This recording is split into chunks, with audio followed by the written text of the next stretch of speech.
we talk about diabetes and what we are expecting to see. So it'll be in your exam how you've seen like blood pressures, things like that, how it has high and low. I will give you the same thing when it comes to the goals. The few that I want you to remember, because there is an algorithm in here, I will let you know whenever we get to that. The other thing that's a little bit different in this lecture is we're going to be talking about different types of insulins. A lot of times, I don't delve really deeply into like PK parameters and things like that, but with insulins, we're going to get a little more into that. So, kind of pay attention a little bit more, and I will point that out in the charts on what exactly I'm trying to tell you to look at that are the main ideas of what you should know about the insulins. And we're going to talk about some other things that aren't necessarily drugs, but that are huge counseling points, like how someone would be injecting themselves, how they need to rotate sites, needle sizes. So it's about the drugs, and we do have our regular ELO things, but it's also going to be a lot about like patient counseling. How do they administer insulin? How do you progress them throughout their treatment if their diabetes is still not managed? So as we were going through Pharm 1, Pharm 2, we kept seeing like diabetes pop up and diabetes being a big issue. And the reason why is because it can predispose people to several different health complications along the way. Essentially, what diabetes is their body is not responding to insulin properly, whether that is the insulin action or the secretion of insulin. So, when we eat or when there's any sugar or anything in our body, insulin is supposed to be released to kind of help um, um, decrease or manage that glucose, whether it is to get rid of it because we don't need it or to store it so that we can use it for energy, different things like that. So as we go through this, that's the main idea of the disease state that we are trying to treat. There are several different ways. This is one of those things that I would tell you is very much so an art in treating versus looking at like, here is this one thing in like black and white. And I know y'all love black and white. Diabetes is very complicated and not black and white. I will make it as simple as I possibly can, and it will be as black and white as we can get it for the test. So as I go through this, I want you to like listen and follow, especially when we get to the chart, the algorithm chart. Okay. Because a lot of people have diabetes. Are you going to be the person who's always directly managing it? Probably not likely, but you're going to see a lot of people where you might be the person who ends up diagnosing them. Okay. So looking at what's happening here, our insulin, right, is these are just definitions so that you understand what we're talking about as we continue to go through, because this is going to be in a lot of your mechanism of actions for your medications that we're going to talk about. So insulin, we know that we can inject insulin for patients. It's also an inhaled version of insulin that we have as well. But when we look at insulin, essentially what that's trying to do is decrease the blood glucose levels that somebody has in their body, right? So I have high glucose levels for whatever the underlying issue is. Y'all will learn that in endocrine in your P2 semester. I'm not asking you anything like that for the exam. So I have high glucose levels, and now what I should expect my body to do is to release insulin for me to store that insulin, get rid of it, or glucose, or get rid of it, whatever your body needs to do with it at that time. If that doesn't happen, that's where you see diabetes, right? Because now I have high glucose levels, okay? And I want my insulin to decrease the glucose levels. When we look at glucagon, glucagon does the opposite of insulin. Glucagon is raising blood glucose levels. We have a drug, glucagon, and we do that if somebody is hypoglycemic. So hyperglycemia is essentially diabetes, right, where their glucose levels are high, hyper. And when we talk about hypoglycemia, hypo means that they're low. So when they have hypoglycemia, we will like to give them glucagon to increase their glucose levels. Having high glucose levels is just as bad as having low glucose levels. Okay, so damage either way. So when you look at your glucagon, the big thing that I want you to know is that it's going to raise those glucose levels. All these other things under are just the mechanism by which it does that. I'm not concerned about that. I just want you to be familiar with these terms. You guys are going to learn those a lot more of these things later.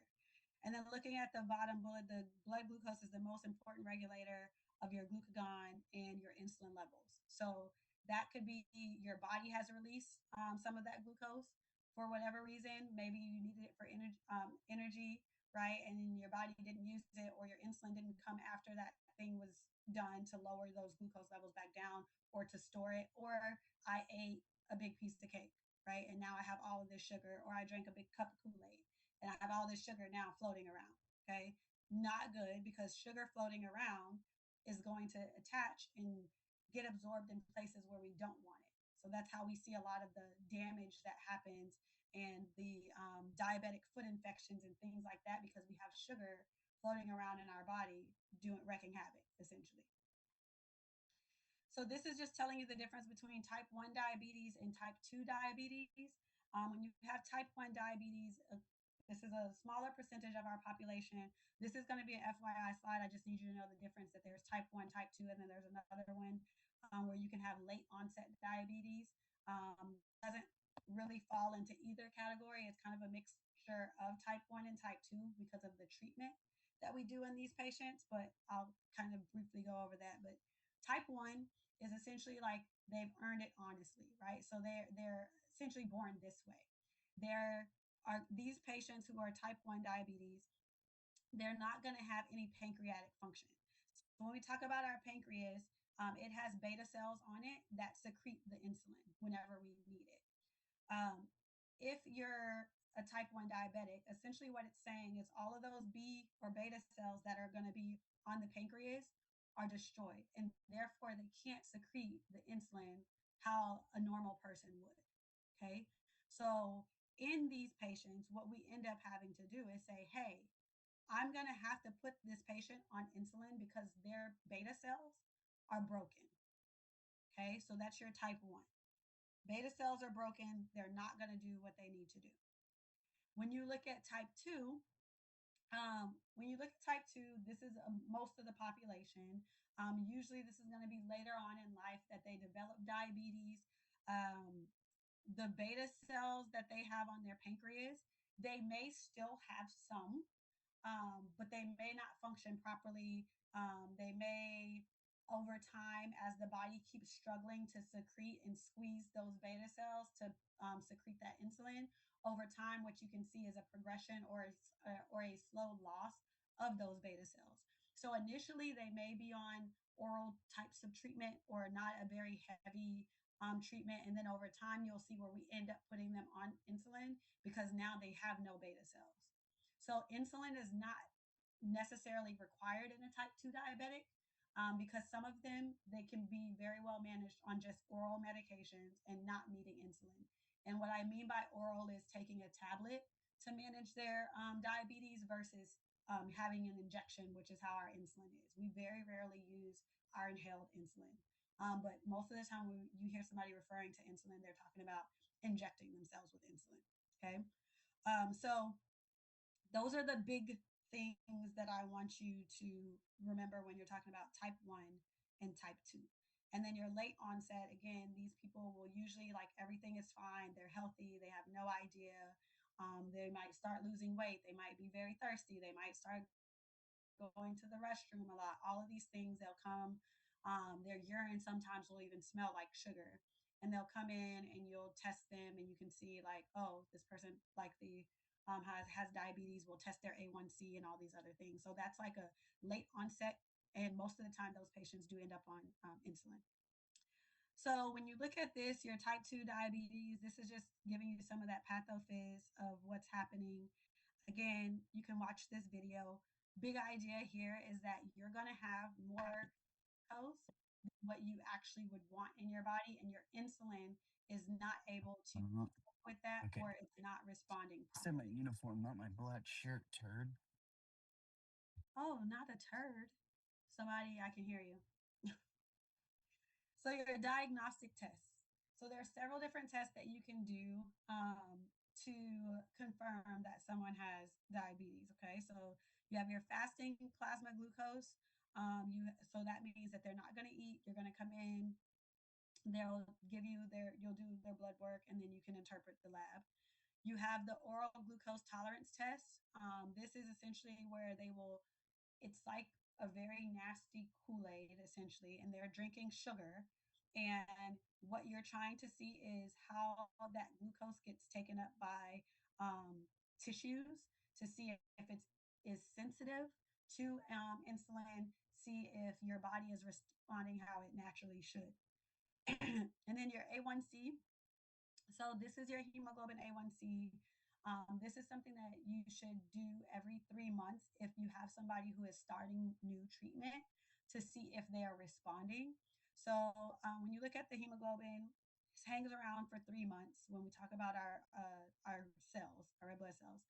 And so your A1C should be measured every 3 months because that is the life of the cell. It will reflect what a patient is actually doing in their day to day over the last 3 months. When you look at a fasting glucose, people can be great for an hour or two if they know that they're going to the doctor, right? Or the day before. They're like, let me behave because I want my doctor to think that I'm doing everything right. I want my PA to say I'm great. And so a fasting plasma glucose, I like to say you can kind of cheat that one, but your A1C is hanging around for 3 months. That is like what you can get a true reflection of what your patient is doing. So whenever you have somebody that's greater than that 6.5%, you would then essentially be diagnosing that patient with diabetes. We put them on different meds depending on how high they are at the time that we end up diagnosing them. All right, so we talked about complications. There are so many complications that you see. So you see your macrovascular, your microvascular, and then acute complications.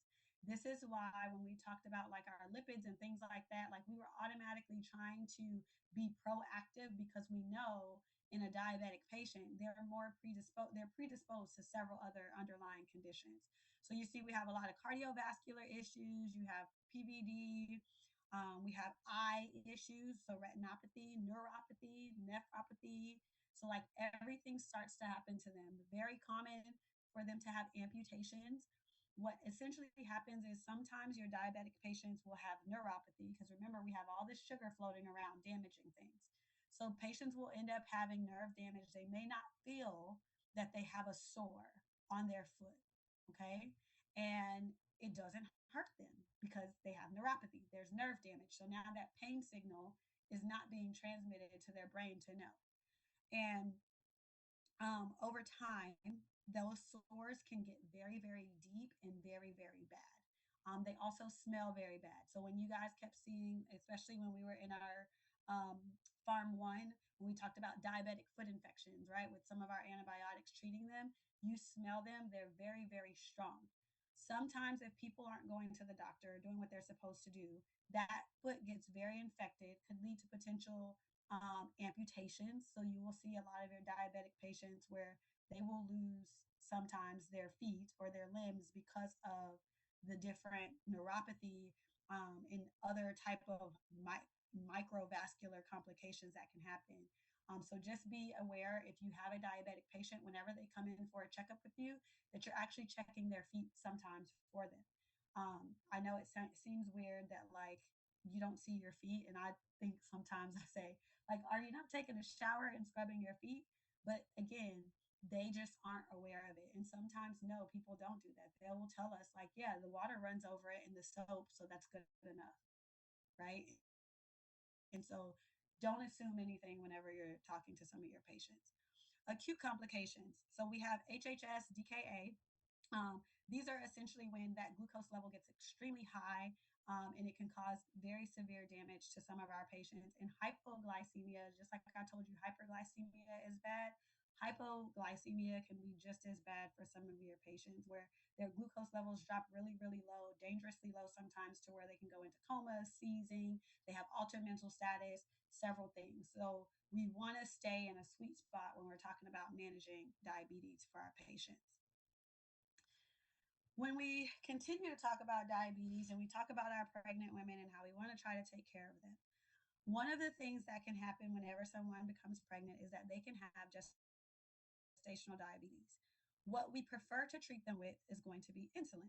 The reason why is because I can change my insulin dose very quickly. The patient can also change their insulin dose very quickly without having to have another appointment with you, right? So they don't need you. You can give them a sliding scale, and we'll talk more about this as we continue to go through, but we can give them a sliding scale and say, hey, if your glucose level hits this, this is what I want you to do. If it's here, this is what I want you to do. So it's easier for you to titrate, that's what that's called, titrate their insulin dose as they need it throughout the pregnancy. Because remember, they're growing a little human and those needs will frequently change. We're not worried about the insulin crossing the placenta, which is a good thing. In the types that we use, so there's different types of insulin. We have regular, rapid, and NPH, and normal protamine. We'll talk about NPH, but your normal insulin that you have as well. And so these are the different types that we can use. Either one is a good choice. Okay. So insulin is preferred, not one that's long acting, which we'll talk about, but one of your regular, rapid, or your NPH. Most of the time, you'll see that we use regular non-insulin medications. So these are for your patients who may say, like, doc, I'm not injecting myself. Like, I don't want to do it. Um, you have metformin as one of the big ones that you'll see used, and we also have glyburide. When you look at metformin and the difference between these oral options versus your insulin, which is the injectable option, these do cross the placenta.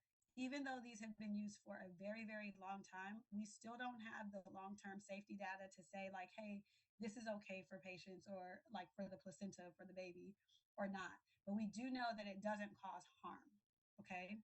So the metformin dose for PCS versus PCOS for PCOS is a little bit different than if we were talking about treating a patient who has gestational diabetes. Most of the time, gestational diabetes, we catch it towards the end of pregnancy or whenever you're deciding to do lab work, but not always the case. You can sometimes catch this very early.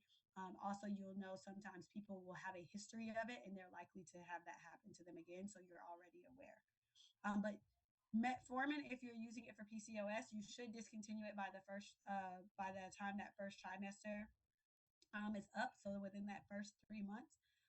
But if that's not something that you're treating them for, then you can use it for gestational diabetes. Okay. Acute diabetic complications. So these are the big things that you are likely to see if you look at a patient's log. So what I say about a log is that anyone who has diabetes, most of the time what you are going to want to do, especially whenever they're newly diagnosed and they're not familiar with how to manage their diabetes, is we should have a log. With that log, what they're doing is keeping track of what their glucose levels are before they eat, after they eat, when they wake up. So it's a frequent thing that they're doing. We do have continuous glucose monitors now versus how we used to do before, where people would just prick their finger. But we still can use, the finger prick. It's just as good. The continuous glucose monitor just prevents them from having to stick themselves as often. The thing is that sometimes, depending on what's going on with the patient, insurance may or may not cover them. The person definitely, most of the time now, has to be on insulin for the insurance companies to cover them. But some of our patients who aren't on insulin will also be will also benefit from it, and we do have sometimes where patients will like to pay out of pocket for one. So you could still prescribe a CGM to those patients. So when we talk about hypoglycemia, there's different stages, meaning there's different levels of severity that you will have in different ways in which we would treat each of those severities that those patients have. So when you look at level one, this is when they have a glucose level between 54 and 70. Okay. So if I tell you that your patient is hypoglycemia and you're hypoglycemic and you're trying to figure it out, I'm not going to give you these ranges in telling you what level it is. That's the part that you're going to figure out to say, hey, I'm going to give you all of the things that you need to figure out, like, hey, they're having this type of symptom, or they have altered mental status, or whatever the case may be. And you're going to be like, oh, that's a level 3. Let me give them glucagon or what have you. Okay. So pay attention to those levels as well as the symptoms so that you kind of know, because there's not really a glucose level for level 3. But there are different symptoms that differentiates your level 3 from your level 2. So when we look at level 1, mainly these people are going to present with some adrenergic symptoms, but it's not going to be super, super low. They'll have they will still be conscious. They will still be able to do things. They'll just kind of feel a little bit sluggish. They'll feel kind of like lightheaded and dizzy. And you can hear some people kind of be like, oh, like I think my glucose levels are low. What we do here is the 15-15-15 rule. So they're going to have 15 grams of carbs, wait 15 minutes, and then check their glucose level. And if their glucose level is still less than 70, then they take the 15 grams again. And they continue to do this until they get back above 70. So less than 70 is where we are worried about hypoglycemia. And those are the things that we need to see on someone's log so that we can see how often that happens. Okay. When you look at level two, they're less than 54 now. Okay, so their glucose level is less than 54. They're going to have several symptoms that they're presenting with. And so, because they are so low, we're trying to get them back up a little bit quicker. So, we're going to give them more carbs potentially. So, 15 to 20 grams of carbs. They wait 15 minutes. They test their glucose level again. And then they see if they're still less than 70, then they repeat this. And they continue to repeat this until they get that glucose level back up above 70. Okay. So level one, 15 minutes, or sorry, 15 grams of carbs, wait 15 minutes, 15 grams of carbs again, wait 15 minutes, and they continue to do that until they hit above 70.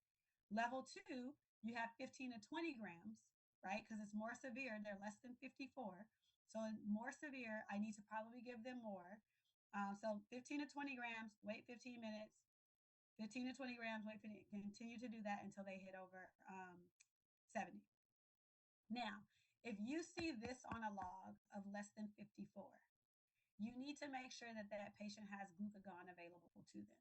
And a lot of providers, if they see anyone on insulin, period, they will also prescribe glucagon just in case there is a missed dose for whatever reason. Like, let's say a patient is older and they can't remember if they took their insulin shot and then they gave themselves another insulin shot. They are likely to experience hypoglycemia. So that's why a lot of providers they give insulin. They're like, cool, like how we talked about asthma. You have asthma, you have albuterol.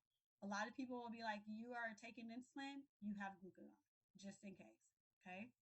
So glucagon should be prescribed. Doesn't necessarily mean that they're going to have to reach for that. Now, when you look at your level three, this is super, super severe. Those levels are going to be anywhere in that less than 54 range. Sometimes can be a lot lower, but how you know is that this patient will present and they're going to have altered mental status, or they're going to need someone to help them. Like, they're not going to be able to reach in their purse and get those carbs themselves. They're going to need somebody to administer it to them.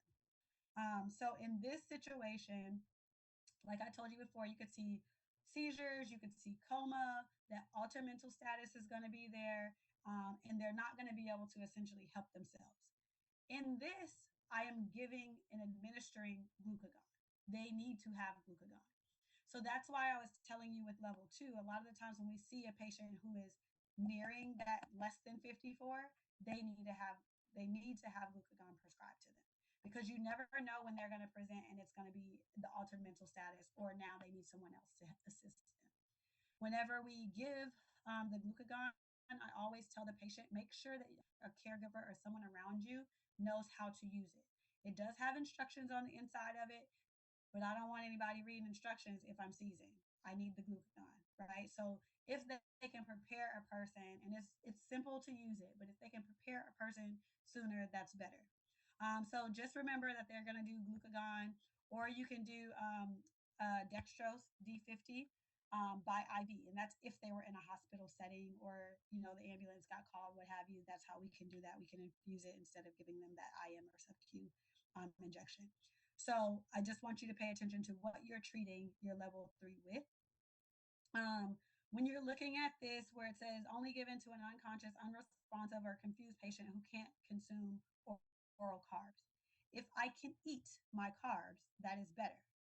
If I cannot eat my carbs because I'm having a seizure, because I am in a coma, because I have no idea where I am and I just can't swallow anything, I'm disoriented, I don't want them to choke by trying to do that. So I'm going to go ahead and give them the glucagon. Okay. Are there any questions on this? Because this is something that's very important that you can always intervene in on as a provider. This is just a picture showing you the different types of things that people do. We usually tell them to have some type of hard candy. We also have glucose tablets in some pharmacies. Down there in the red, that's that glucagon that I was telling you about for when people are in that level 3. And so you see how it has the instructions there at the top. It essentially tells the patient what to do. They're uncapping it and they're going to administer it. And this is our dextrose that we could also be giving to our patient. All right. When we look at management, there are several different ways in which we can manage our patients and several different ways in which we diagnose them. I'm not going to ask you guys any of this stuff that's coming from here. What I want you to pay attention to, oops, sorry. What I want you to pay attention to is that A1C. I'm trying to get my laser pointer. Here we go. Is this A1C? So when you look at diagnosing someone, their A1C is greater than or equal to 6.5. When you get less than that, usually when you're around greater than or equal to 6, we'll say like, oh, this person is pre-diabetic. So we'll try to help them with their diet, refer them to nutrition, things like that. But greater than 6.5, their fasting plasma glucose level is greater than or equal to 126. That 2-hour oral glucose tolerance test that we told you guys about, their glucose level would be greater than or equal to 200. If I did a random glucose test, you'll also see that as well, being over 200. And when we talk about diagnosing a person, when you look at this, you need to make sure that you are getting more than one reading or one thing to confirm that this person has diabetes. Okay. So a lot of the times we just try to make sure, like, oh, I got you twice, and here was the thing. You now you have diabetes. Your A1C was this the last time. Now it's this. It's confirmed that you have diabetes. Okay. Again, most of the time, if you're suspecting this, it won't be something that you're necessarily doing yourself. So when we look at our goals, these are the different goals that we have. Again, I want you to pay attention to what I have put in the box. So your A1C, we want their A1C to be less than 7. When we talk about this goal, if you can get it less than 6, if you can get it less than 5, then great, right? This is a job for a diabetic patient to always strive to get that A1C as low as possible so that we can prevent all of those complications that we saw when we were looking at our micro, macro, and those acute complications from diabetes. So as low as you can go is great, okay? 7 is just the minimum that we like to say. Now, depending on which guideline you use, remember guidelines are there, they're like your rails if you were going bowling, okay? When we look at them, you can have different targets. So let's say I came in, you diagnosed me with diabetes, right? This is my second time, my A1C was 8. It is reasonable for you to give me a goal of 7. Let's say I came in and my A1C was 13, and you tell me that my goal is 7. I'm going to feel like that is an impossible feat. So maybe we start with my A1C goal being 8. And you say, all right, we're going to keep working towards this. It's going to be a process, but we're going to get you there. And then I get 8. And I'm like, yes. And you're like, move the goalpost. Let's get to 7. 7 is great. But if you can continue to get that person's A1C lowered, that is your goal as a provider. Okay. Because we don't want all of the other complications. So you see the more stringent is saying less than 6.5, and the less stringent is saying that you want them to be less than or around 8. Again, guidelines will vary. You will see us lean towards like a less stringent target of 8. Let's say if we had a person who was a lot older, if you had a person who was experiencing like a lot of hypoglycemic events, then I would try to be a little bit more stringent in some of those people. So it depends uh, um, how you want to go and how your patient is responding to their treatment. Are they adherent? Do they understand? If they have a lot of hypoglycemic events, and I said that backwards. I meant to say hyper, I would go more stringent. Hypo, I would probably be less stringent because, again, remember, hypoglycemia is just as bad as hyperglycemia. These are all of the agents that we are going to talk about. Okay, so we have oral agents and we have injectable agents. Our oral agents that we have are usually for our type 2 diabetics. So that's that slide that we saw in the beginning when we were comparing type 1 and type 2. So when you look at our type 2, they're going to get orals, and we see our GLP-1s on lots of commercials, right, for weight loss. But remember, I told you guys in Pharm 1, these are also things that we use for diabetes. So we're going to talk about those again. Those can be used in your patients who have type 2 diabetes. They're trying to get that liver with those beta cells on it, those pancreas, sorry, with the beta cells and everything on it. They're trying to make everything work and squeeze as much insulin as they can out of them because they still have them. So that's why oral and injectable are for type 1. Type 2, or sorry, type 2. Type 1, remember, they don't have the beta cells, they're destroyed. So you giving me an oral or an injectable GLP-1, which needs those to work, it's you're giving me a medication for no reason. You're just increasing my risk of side effects. You're not helping me lower my glucose level. Okay. When you look at the bottom, your insulin for all of your type 1 diabetics and potentially for some of your type 2 diabetics is a thing. Because my type 1, they have no beta cells. They need the insulin from me, from the medication, right? So they need the insulin from either them injecting themselves or they can have an insulin pump, which is still putting that insulin in their body because they can't do it on their own. Here are a list of all of your oral agents that you have. So you have a biguanide, which is metformin, and you only have one. And I remember that by saying that is my big gun. Okay. The biguanide is metformin. This is your go-to. This is the one that you're going to initially start a lot of your patients on. As we get more research about our GLP-1s, you'll see different guidelines, sometimes also leading towards giving a GLP-1 first over metformin, but we'll get to an algorithm that we'll talk about. Your SGLT2, all of those end in gliflozin, so we'll look at a lot of those. Sodium glucose cotransporter 2 inhibitor is a part of that mechanism. Your dipeptidyl peptidase, your DPP4 inhibitors, those all end in gliptin. Your GLP-1s are your glucagon-like peptide 1 receptor agonists, because remember, glucagon lowers my glucose levels. So when I have a glucagon-like peptide receptor agonist, remember agonists are egging it on, right? It's like turning on the green light. That's what we like to see there. So you see all those in glutide. Your thiazolidinones or your TZDs, those in glitazone. Your sulfonylureas and your meglitinides. These we don't use as much, but you see they have they're your GLI or GLY. So glipizide, glimepiride, and your glyburide. And then your alpha glucose sidase inhibitor or your acarbose. Not something that we use as often, but it is a medication that we have that's available for us to use for our patients. So these are all of your oral options and injectable when you're looking at that your GLP-1s, right? These are different options that you have for your type 2 diabetic patients. Your type 1s, they are going to need insulin. Those orals are no use for them. This is just the octet showing you essentially where your drugs are working and what they're trying to do for your patient. It's a photo, not something that I'm going to directly ask you about. But what you're seeing is like, oh, if I have impaired insulin secretion, if my glucagon is secreted too much, all of these different things that could happen to a patient could potentially all lead to sometimes hyperglycemia. Hyperglycemia. Sorry. Okay, so pre-diabetes.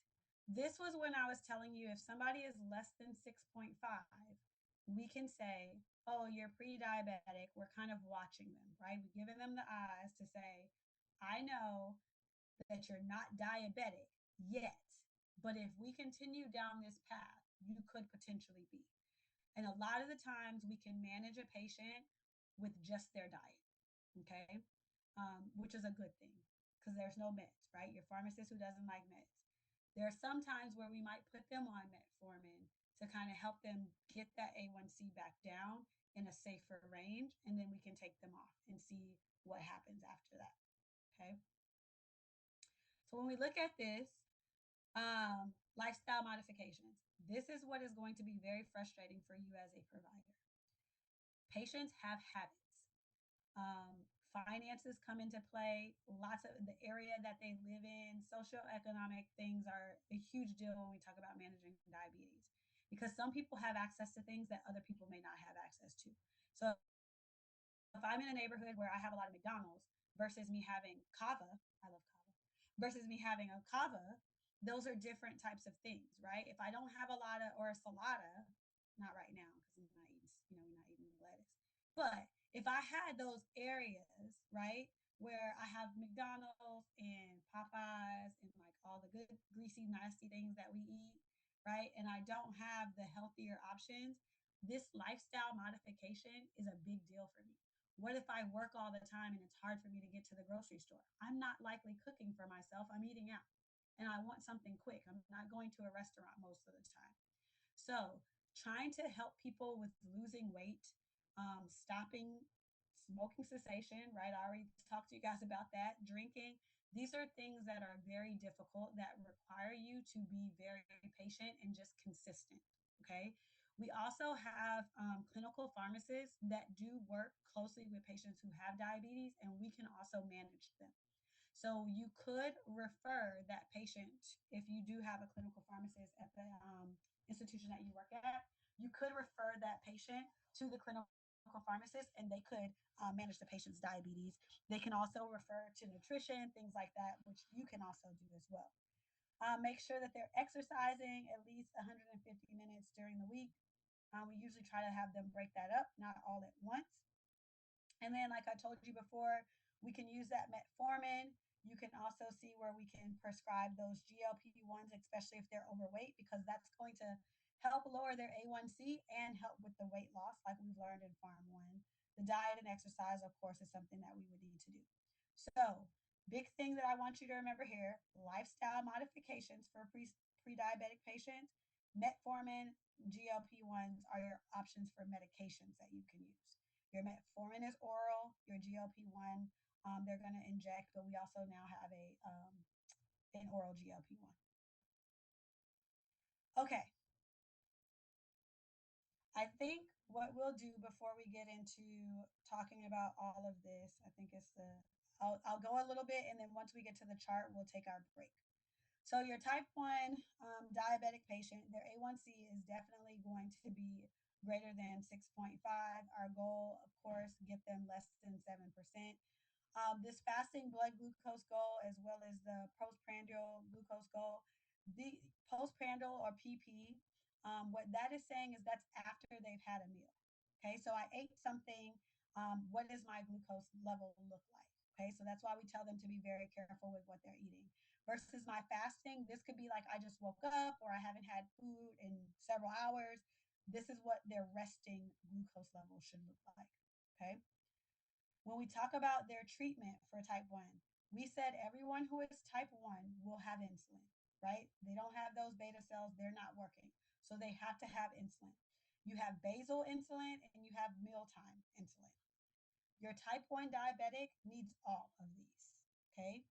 So your basal insulin is like your baseline, is how I like to remember it. It's playing in the background, it's always there. Because remember, this person's body does not secrete insulin at all. So they're relying solely on the insulin. So when you have basal insulin baseline, this is playing in the background all the time. Mealtime insulin, we usually use rapid acting insulin for these patients because they're eating, and I want something to work quickly to decrease that postprandial glucose level that they have. Okay, so basal, baseline, always in the back, acting and slowly just secreting insulin as needed because maybe I ate a snack or maybe I went and worked, what have you. There's so many different reasons, but this is just playing in the background. It's a slower release thing. Most of the time, we'll use a long acting insulin for this for the basal. Okay, my meal time. This is when I eat. What if you're Raina, me, and I only eat one time a day? Don't take the insulin those other times because you didn't eat. There's no postprandial that you're after. There's no postprandial glucose at that point. So you don't need to take it. So if you skip a meal, you skip your mealtime insulin. Okay. Mealtime insulin goes with meals, and that is going to usually be rapid acting because they ate, their body is going to start breaking it down, and I need that insulin to hit their body and start working quickly, okay, to get those glucose levels managed. So, type 1 diabetics, you see that we call them insulin dependent diabetes. Um, they don't have those beta cells like we talked about already. So, therefore, they can't make insulin or secrete it. Could be both, could be one or the other. So, they require that insulin that we talked about. So, you have your multiple daily injections, and you have your continuous subcutaneous insulin infusion. This is a pump, the insulin pump. These are the two different ways in which I can get them the insulin that they need. All right. So I can do this in several different ways. So this is the art, right? I could have a person who takes one basal injection of insulin if they were doing a long acting, or I can have them take two if they were doing like an intermediate or a mixed action insulin. But when I look at this, and we're going to do a calculation, this will be a calculation for you on your exam. You're going to do, there's 3 or 4 different calculations throughout this lecture, different types. So you guys will see a couple more than your normal 2 calculations that you have, like the basic ones. So when you look at this, your basal insulin is half of what your requirements are in a person that they need on a day to day, right? So when we calculate, I'll break this up so that you can see it. And then your bolus or your meals, this is for each of those meals that you have. Okay. So again, if I don't have the meal, then I don't need to give that bolus dose, my rapid. Okay. My mealtime insulin is the same thing as saying my bolus. So your prandial insulin before you have your food, before they have their meal, this is what they're doing. They're going to give themselves a bolus dose of insulin. But in the background, all day, always, they have basal working. All right, this is how we are injecting our insulin. So when we talk about our mechanism of action of insulin, essentially what you see is that for your type 1 diabetics and your type 2, either way, it is your source of insulin to decrease those glucose levels. So what it's going to do is help the glucose be taken up into the tissues. It's also going to try to stop that output of glucose, okay? Because I already have a lot of glucose. I don't need my body to naturally produce more. So it's stopping that, and it's trying to, hey, glucagon, come out here, help me out a little bit. Help me lower these levels, okay? And so you'll see here as well, you have your, inhibiting your glucagon secretion because your glucagon, is going up, right? You give your glucagon whenever we're in our hypo state. So ultimately, what you see is all of these things are working together to decrease your glucose level. That is what your insulin is doing, decreasing glucose levels. Now, it is a big offender, like I told you guys, for hypoglycemia, especially if I can't remember if I took it or not and I take an extra dose.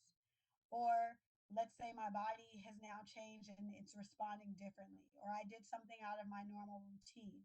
Now my glucose level might be different. And so I could be overshooting that insulin that day. What if I decided not to eat at all? That is a big deal for a diabetic patient because now they could potentially experience that hypoglycemia. It is a proponent for weight gain, which again, if somebody is already overweight, that is not a good thing. So in our type 2 diabetics, that's why we try to not use insulin if we can control their A1C with our oral or our GLP-1s, if we can. There are times where we have to put it on, but if they're already overweight, this could make things worse. You have a lot of dystrophies that can happen, hypertrophy that could happen. And essentially, what that is because the person is injecting themselves, right? And so, what you want to try to do is have them rotate their injection site so they don't get like the atrophy and all of the dimpling of the skin or those fat pockets in their skin because they keep injecting in the same spot over and over. So, we'll look at another slide where it has where they're supposed to inject and the different areas that they have to inject. Our interactions would be anything that would alter our glucose levels. If I think that my glucose level will be altered, that means that it's going to interact with my insulin, which means I might need to increase or decrease my dose of insulin. When we look at our route of administration and how fast that's going to be absorbed into my body, so my IV and my intrapulmonary, like if they were to inhale, they're about the same. You also have your IM, depending on where the thicker the area is, sometimes you'll see that it has to go through more, right, to be absorbed. And then your sub Q, okay? So usually what we're looking at here, IV versus intrapulmonary, we don't necessarily use as much as how we would have our patients doing IM or sub Q injections. This is typically what the patient is doing to themselves. So your most rapid to least rapid onset of absorption. So when we look at our abdominal fat, this is the ideal area that we like to tell people. The big caution is to make sure that they are giving at least 2 inches around their navel or their belly button, because the absorption closer into their belly button is very erratic, and we can't predict how it's going to be absorbed, and therefore it messes up the PK parameters of the insulin. So they need to make sure that they are outside of that 2 inch area from their belly button. So again, most of the time people like to do their abdominal fat. Very few patients that I've seen like to do their arms, but I do see people do their thigh and their butt as well. Okay. So least rapid is thinking about like, oh, what if somebody had a bigger butt, right? It has to go through all of that stuff, all of that fat that they have there or muscle, to get absorbed. So that's kind of how I think about it versus my abdominal fat. Now, if somebody is larger, you will see that this absorption rate does get affected, and the dose of insulin that they need will be greater as well. Whenever they are doing their insulin injection, make sure that they are not massaging the area, because again, that changes the PK parameters of my insulin. So now what I have potentially done is taken, let's say, a long acting insulin, if I were injecting it, and then I rub and massage that area. Now I've increased the absorption of that. So let's say I made it now an intermediate, or a regular insulin, and now I don't have coverage, right? Because I've increased how fast that's being absorbed. And now I could also increase the risk of hypoglycemia, because now that insulin hit me all at once. We'll talk about different additives that we have. So we add on different things to slow down concentrations. We're going to talk about our of insulin that most people use versus your U500. This is more concentrated. And so it does take more time for it to be absorbed. But this is high levels of insulin that they are requiring on a day to day. And then the insulin dose, of course, the lower the dose that you have, the easier it is for your body to absorb that and get it where we need to go. Clearance. So if you have renal failure, if you have hepatic failure, these things could lead to hypoglycemia, because now I'm not getting rid of that insulin. It's staying in my body, right? And it's going to do its job well. We said insulin decreases those glucose levels. So that is what it will do if I have renal or hepatic failure. It's going to hang out, and it's going to continue to drive my insulin or my glucose levels down. Okay. So understand that if I have any of these issues, I have hypoglycemia as my side effect that I was very worried about. I'll go to three, which is two, and then we'll take our break. So our insulins that we have, you have bolus insulin and you have basal insulin. When do I do my bolus insulin? It's right here in bold, right? So postprandial. That means after someone has eaten is usually whenever I'm using a bolus insulin. My basal insulin, remember, is baseline. Remember, I told you it's the one that's always acting in the background. So this one is the one that's controlling my fasting hyperglycemia. Okay. So my fasting hyperglycemia is I haven't had any food. It's no food is in play. If food is in play, I'm talking about bolus. But my basal is just there for, let's say I had a drink. Let's say, and I said food isn't into play, but let's say I had a snack. I shouldn't need a dose of bolus insulin for a snack because it should be something small. And of course, because we've referred them to nutrition, they should be doing something that's healthy. But that basal insulin will take care of that because it should only be a small little spike that I see. So I have my rapid insulin, my short insulin, and these are both bolus types of insulin. These are both mealtime types of insulin. So rapid, I remember rapid by saying lag. There's no lag if I'm fast. There's no lag if I'm rapid.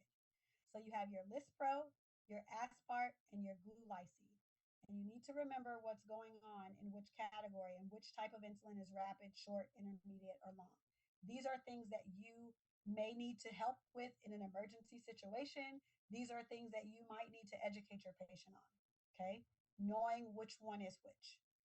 Okay, so you're rapid, there's no lag. You're short, I think about me, right? I'm short and I'm just regular. Okay, these are your regular insulins.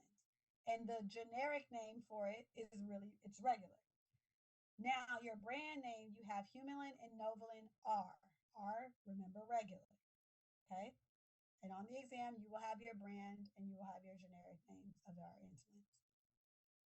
Now, when I get to my basal, baseline, playing in the background the whole time, I have my intermediate and I have my long. Okay?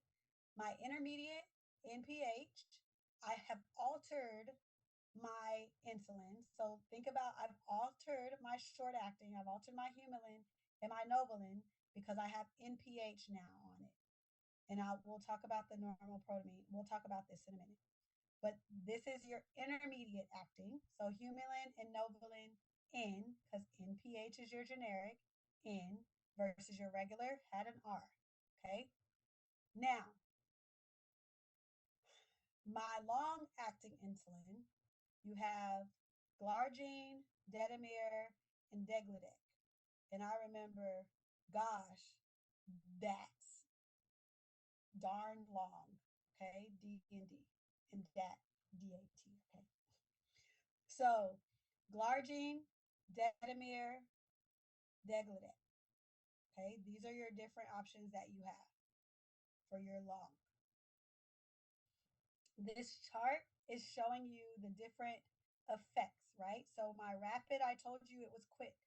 So it's on quick, it's off quick, right? These are for my meal time. You also have inhaled insulin, which I told you we don't use much, but it's kind of similar to your rapid in using that. This is showing you your peak of your short, your peak. It's on kind of quickly, it's off. So that's why you would use these types of things more so for meals, right? This is for your postprandial control of that hyperglycemia that we would see in a patient who has diabetes. When you get down here, these are the things that we would use for our basal. So you see your intermediate, it takes a little while for it to hit its peak and then it wears off. Same thing with your premixes. Your premixes will have a mixture of your rapid and sometimes your intermediate. They're mixed in together, so you'll see that quick peak right here with your intermediate because it has that rapid portion, and then you'll see it's lasting for a longer period of time because I have my intermediate mixed in there. Okay, and then your long, we don't really get that peak up. So we say with our long acting that it doesn't have a peak. And remember, we said it was our basal that we can usually just give them one time a day and it's just playing in the background. It's just there for just in case I need to react to some of that glucose that could be floating around. All right, let's take a break and we will start back here. I will see you at 2:12.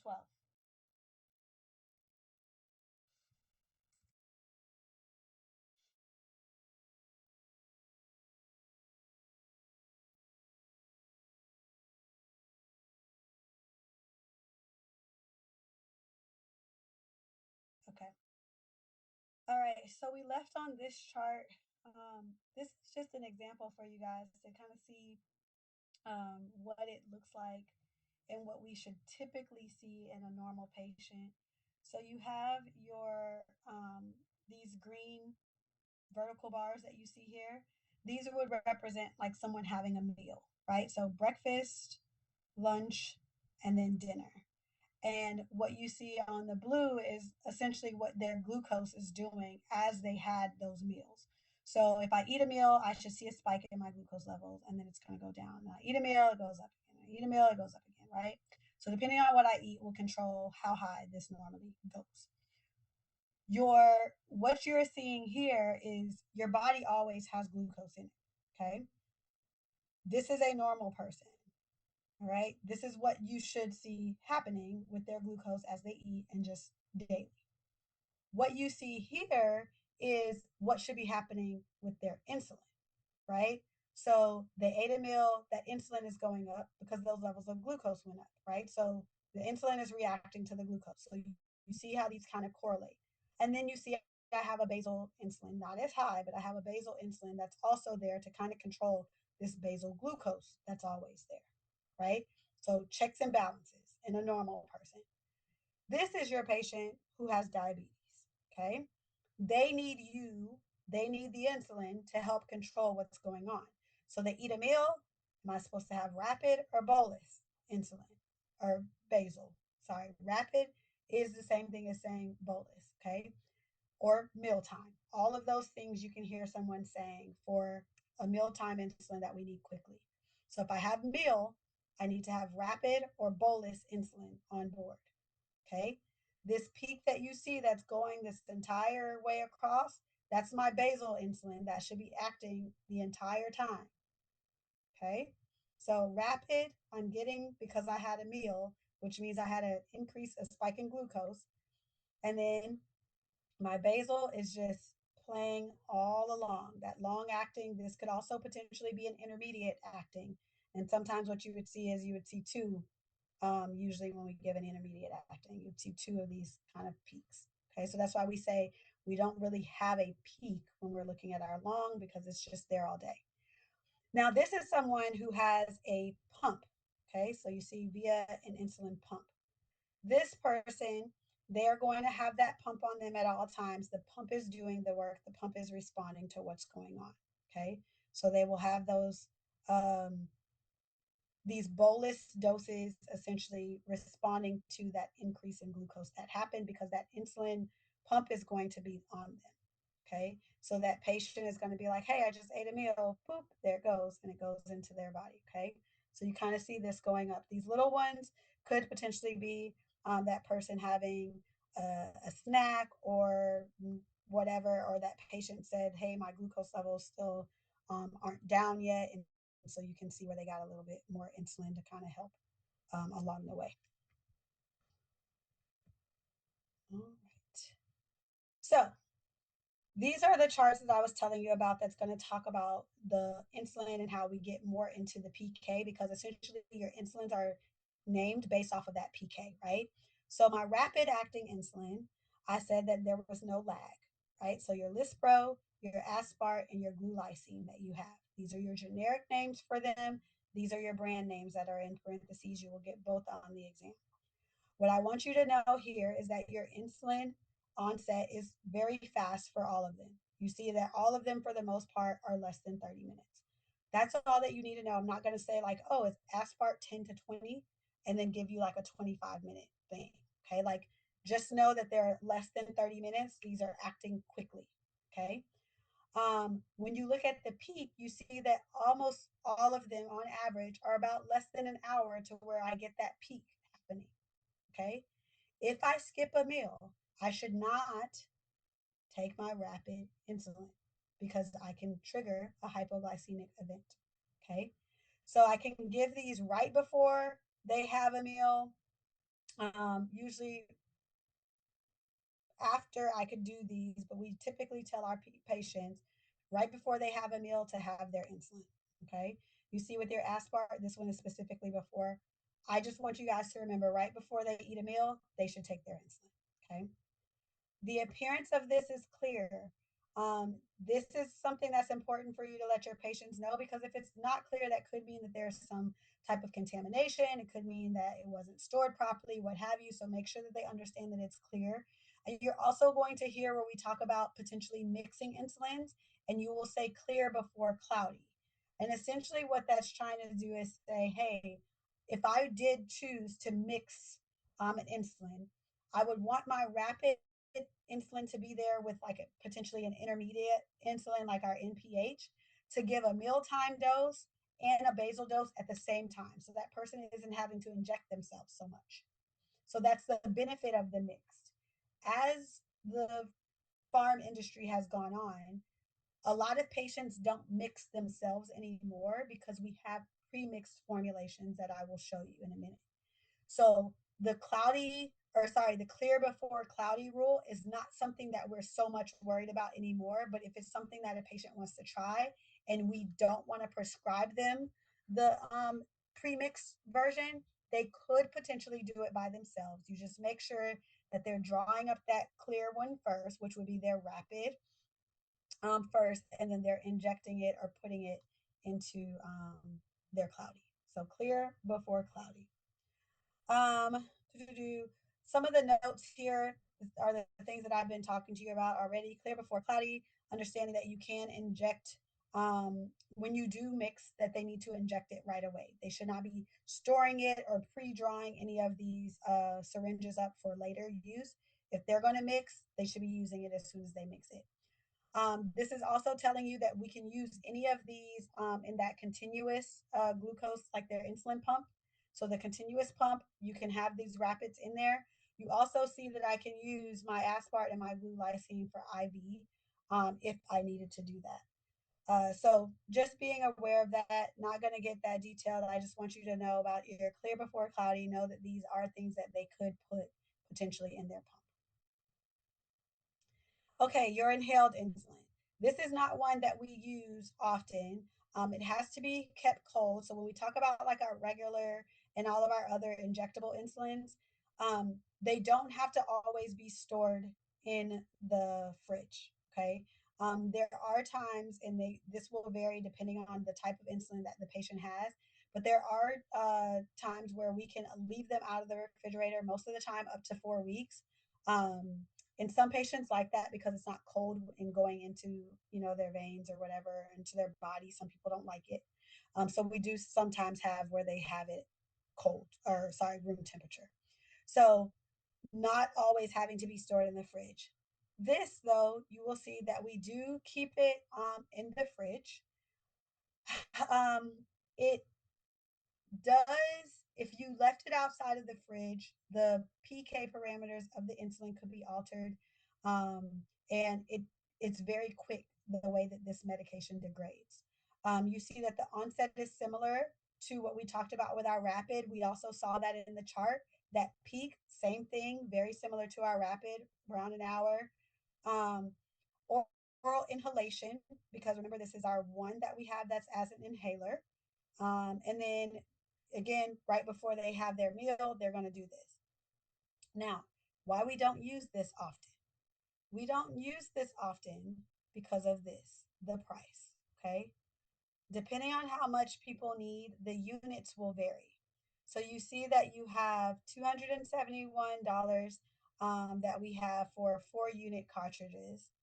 You have 4 unit and you have 8 units. So when we administer insulin, it gets administered in units, is how we say it. So you know how we talk about like mLs or milligrams or grams when we're typically talking about a dose of a medication. When you talk about dosing insulin, the injection insulin, it's usually going to say 5 units, 2 units, 10 units, well, however many units we're giving that patient. Okay.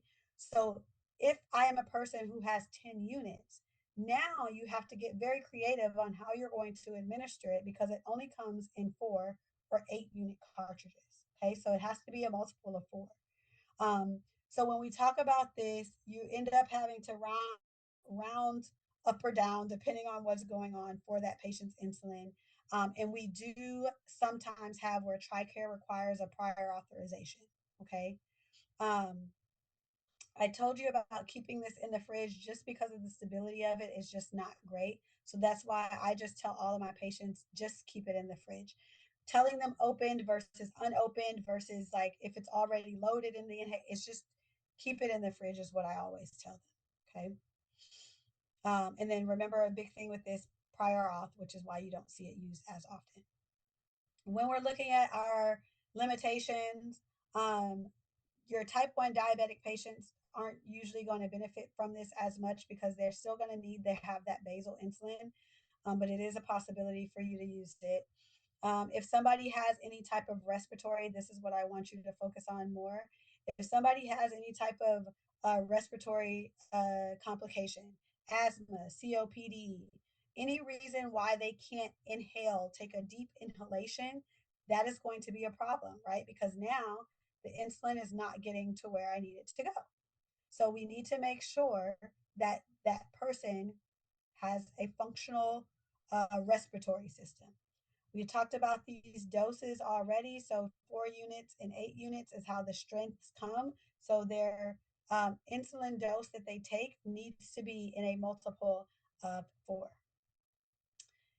Looking at your switching to inhaled. So if somebody was already doing sub-Q insulin and they were like, I want to try that good old Afreeza, right? I want to do the inhalation. I don't want to inject myself anymore. Um, what you will see here is that you have to round to the nearest 4 units. Okay. So if I had 6 units, it's better for me to round up to make sure that I am taking care of what that patient needs versus rounding down. If I round down, now I'm under treating my patient. I and so I am likely to have hyperglycemia. If I round up, I could also potentially cause hypoglycemia if this is too much for that patient. So if you, when you round up, see that their numbers are riding very low, those glucose numbers are riding very low, then this might not be an option for them. They may not be able to have inhaled insulin. Okay. So those conversions get a little tricky. Make sure that you just remember with them that it has to be a multiple of 4. When we're talking about our short acting or our regular insulin, remember you had Humulin and Novolin, but they ended in R because it was regular insulin. When we look at this, your onset 30 minutes for the most part, but you see it takes a while for it to peak. Typically, an average about 2 hours or so for it to peak. When I talked to you guys about that U500, that was the higher strength. Not going to ask you about this in this regard on the exam about the peak, but this is telling you that there is a U500 preparation that is available for it. So that's the more concentrated version. So it has a longer time for it to reach that peak because it has a slower absorption for it. Don't worry about these durations. Again, take it before meals because that onset, right? I need to take it at least 30 minutes so that I can make sure that it works. Make sure that they're eating. If they don't eat, they don't take it. Okay? Because this falls into our bolus category of insulin. Again, my appearance is clear, just like I had with my rapid. Same rule applies if I were to mix it with my intermediate, which was my NPH, which is your Humulin in or your Novolin in. If I were to mix it, I need to make sure that I pull up my clear and then inject or before my cloudy. Okay. So I pull up my clear in the syringe so that I could read it properly, and then I would pull up my cloudy.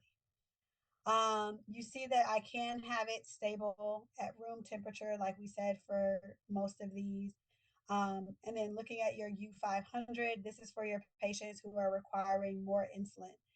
The reason why we do this is so that they are injecting less. The quantity that they would have to pull up in their syringe would be less, but they're still getting the required amount of insulin.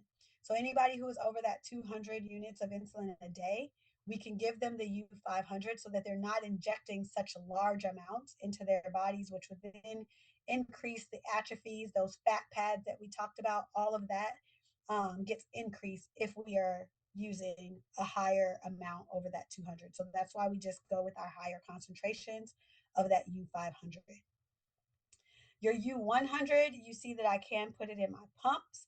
And then this is my drug of choice whenever I talk about my IV infusions, if I needed to give an infusion of insulin. I have a different stability depending on if I have it in room temperature versus in the fridge. If it's in the fridge, it's good until the expiration date that's on the vial. Okay, but if it's not in the fridge, that's whenever these come into play. I will not be asking you about how many days, so don't worry about that. Just understand that you do have the option to keep them room temperature. When I look at my U500, this is what we've been talking about a lot. So now you're getting to see it. This is a huge med error that we see on floors and that we see in the pharmacy. So this is a look alike, sound alike. The name is exactly the same. What they're getting is exactly the same. The concentration is what's different. Okay. So this you see warning, high potency. They have a warning label on it. It's in red and it tells you that it's 500 units per ml versus this one being 100 units per ml. Okay. So your U100 is saying that there are 100 units in every ml that could be drawn up. When you look at your U500, it is saying that there are 500 units per ml that you draw up. Looking at this, highly concentrated, like we already talked about, if somebody has very high doses over that 200 units a day, that is when we're using it. Our onset and our peak, similar to what we're going to talk about with our intermediate insulin. Most of the time, you're going to do twice a day dosing, but depending on how much insulin that patient takes and requires, some people are very insulin resistant. You can break that up. Excuse me. You can break that up into 4 injections that they would have a day. There are different syringes that are used when we talk about our U500, and we need to make sure that we are paying attention to that and that we order it. Whenever you guys order insulin, always make sure that you order syringes. The pharmacy does not just give out syringes. And if you go on the outside because of all of the opioid abuse and just different drug use in general, some pharmacies have rules that if someone does not have an injectable medication on their profile, that they will not sell needles to those patients. Okay, because they're assuming like, oh, drug abuse, and it becomes very, very difficult. But like I said, there are lots of pharmacies where they'll say, oh, I see this person has insulin on their profile. They ran out of needles. Let me give them some more needles. Okay, so anytime insulin is prescribed, you are prescribing needles because they can't just get it out of this vial. They can't drink it. All right, you are giving them needles for them to inject in the top of this to draw it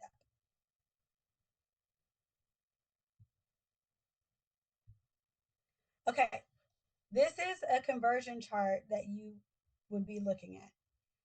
These are again the difference between you having a U500 dose versus you having a U100 dose. The markings are not the same whenever we look at the two, if you're looking at the syringe. Okay. So that's all this is telling you is that there are different syringes that can be used for your U500 versus your U100.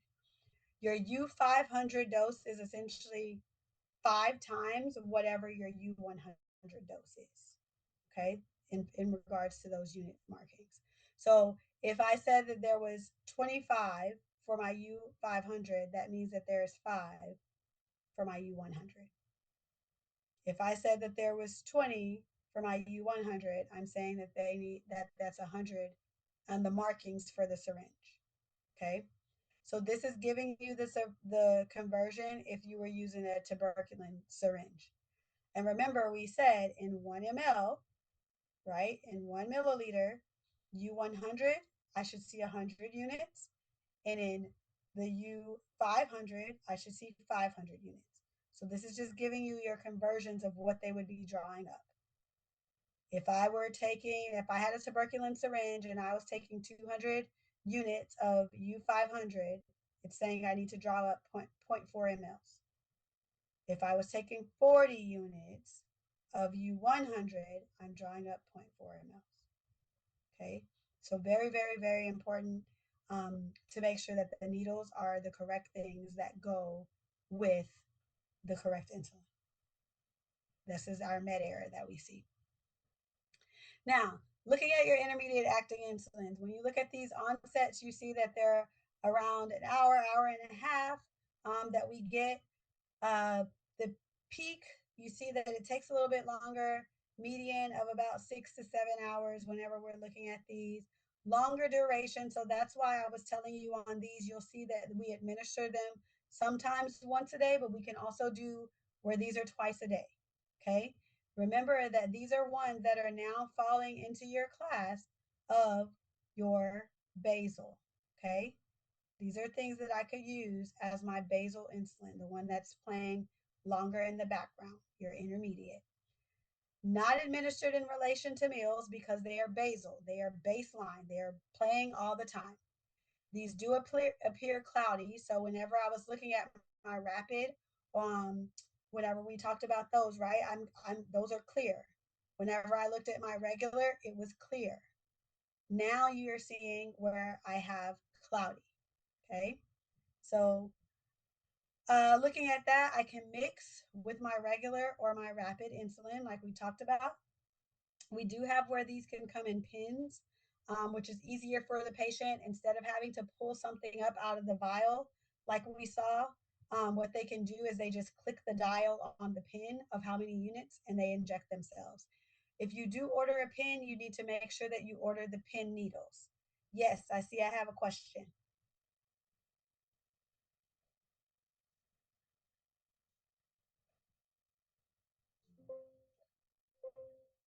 You're very low. Say it one more time.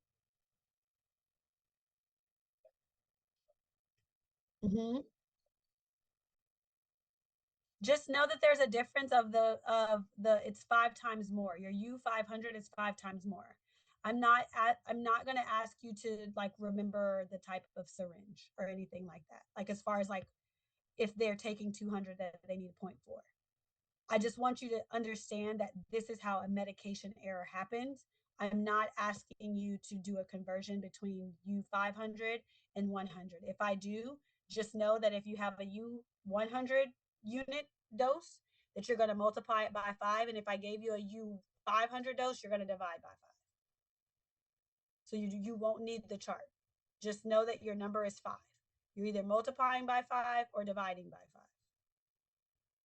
But I'm not likely, I haven't written yet, but I'm not likely to ask you something like that. So you're not going to need the chart for that. Just know that it's a difference of 5 by remembering what I put in bold, right? So your U500 is 500 units, your U100 is 100 units in 1 ml. So if you remember that, you kind of know where you're going either way, okay? So we won't need that chart because I'm not going to ask you guys that way. And I did figure out how to put the chat in a minimized screen so I can see if you guys raise your hand. You're more than welcome to also just speak out so that you can stop me. And then you keep seeing the NPH, so your neutral protamine hagedorn. This is something that we added to the Humulin and the Novolin so that it has a longer duration of action, and that peak and that onset kind of got altered by us doing that. Okay, so again, just giving you your intermediate, remembering that those are going to have N because they are NPH versus your regular had R because they were regular. Those were your short acting. Now, you have insulin combinations.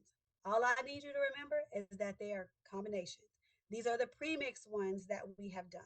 So when you see Humulin or Novolin 70/30, it's 70 of the NPH and then 30 of your regular. Just notice that it's mixed. If you see a slash, that means there's two things in there. Okay. Don't need you to remember the names because I'm not going to make up names. All right. Same thing you're seeing here. You see that we have that protamine in there, your NPH, right? Mixed with one of your rapids, Lispro, Aspart. These were your rapids that you had. And look, in the brand name, it says it's a mix. You see, there's a slash, 70/30. Okay. So as long as you remember that they're mixed, these are more things that are kind of combining and trying to get both the best of both worlds. They're trying to help target that meal as well as give them some that basal with the intermediate. And this is just the reason why the drug companies made this was so that they can make more money, right? I don't have to, you don't have to worry, patient, as pulling up the clear before cloudy. It also helps us minimize med errors. Okay. So These are your mixtures. What you see here are the same things. You're going to see that they're mixed. You see that because I have that rapid, I do have a quicker onset. But because of my intermediate that I have, my durations are now longer. Still giving these before a meal, remembering that these are cloudy because they do have now the mixture and it has that intermediate in there. So now it's going to present as cloudy. They are already mixed, so you don't need to mix. No reason for the patient to mix anything because it is done for them. That was the marketing technique of it. And then you see that we can have vials and pins. Again, if you order the vial, you need to prescribe syringes. If you order the pen, you need to prescribe the needles that go on top of those pins for the patients. Okay. Um, they can be left out up to the patient. You see that there are longer times with the vials than the pins. Good options for patients. A lot of people do use these mixtures and they like them. Okay. Again, this is just some more mix. You will see that they're mixed because it's going to have their mixture in there, right? 70-30, 70-30. That is your hint that I have some intermediate mixed in there. So I had my intermediate mixed with rapid. You also see that I can have my intermediate mixed with regular. All right. So this is just showing you that it's mixed with your regular. The 70-30 is letting you know that it is a mixture. Again, because I have that NPH in there, it's going to be cloudy because it's already mixed. I don't need to mix it. And my regular presents almost like my rapid. So I'm still covering my meals, which is why you see that quick onset. And I get that longer duration because I mixed it with the NPH. All right. I have vials, I have pen, depends on what the patient wants. All right. Now, our long acting. Your long acting insulin is our basal, our other basal that they're only going to be using once a day for the most part. Remember, it does not have a peak. So you see that this onset is pretty rapid, around an hour ish, okay? Hour and a half.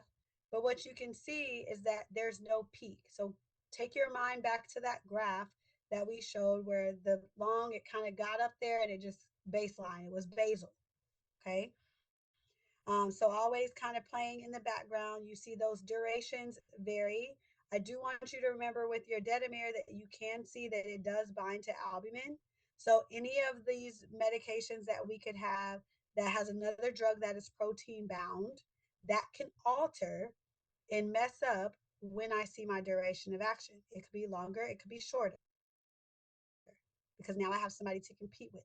So anything that is highly albumin bound, binding to albumin a lot, you can see issues with your detamir. It could be detrimental to your detamir.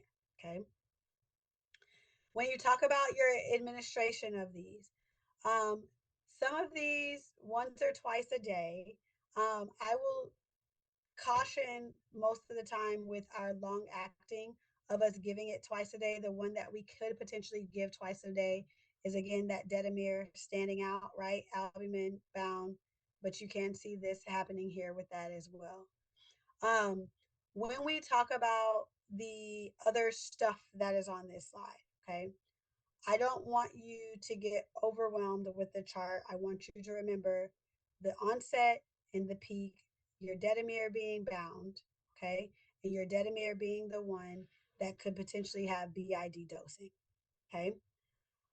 If you do have to give that second dose, so the first dose you can give, it doesn't matter if you're giving that with food or not, okay. They don't have to take it with breakfast or anything like that. But if you're giving a second dose, that one should be timed with their dinner. Okay. It should be timed with their dinner. It should be timed with them eating or before they go to bed. Sorry. Most of the time when we are doing our long acting insulins, we have patients take them at bedtime. That is usually when people take them. Okay. So if you look at most of our charts, you'll see that it's already acting and taking care of them at night. Because they're not going to be awake. We don't want something wearing off in the middle of the night while they're asleep. So that's why we give it to them right at bedtime or with the, at dinner, because we know that it's going to at least work for that 12 hours at the very minimum. Okay. So we would have coverage for bedtime while they're asleep, while they're not awake, while they can't know if they're hypoglycemic or if they're experiencing hyperglycemia. And it won't matter because I gave them their dose of insulin. All right. Um, don't mix with any of our other insulins because we're trying to use it for this peak.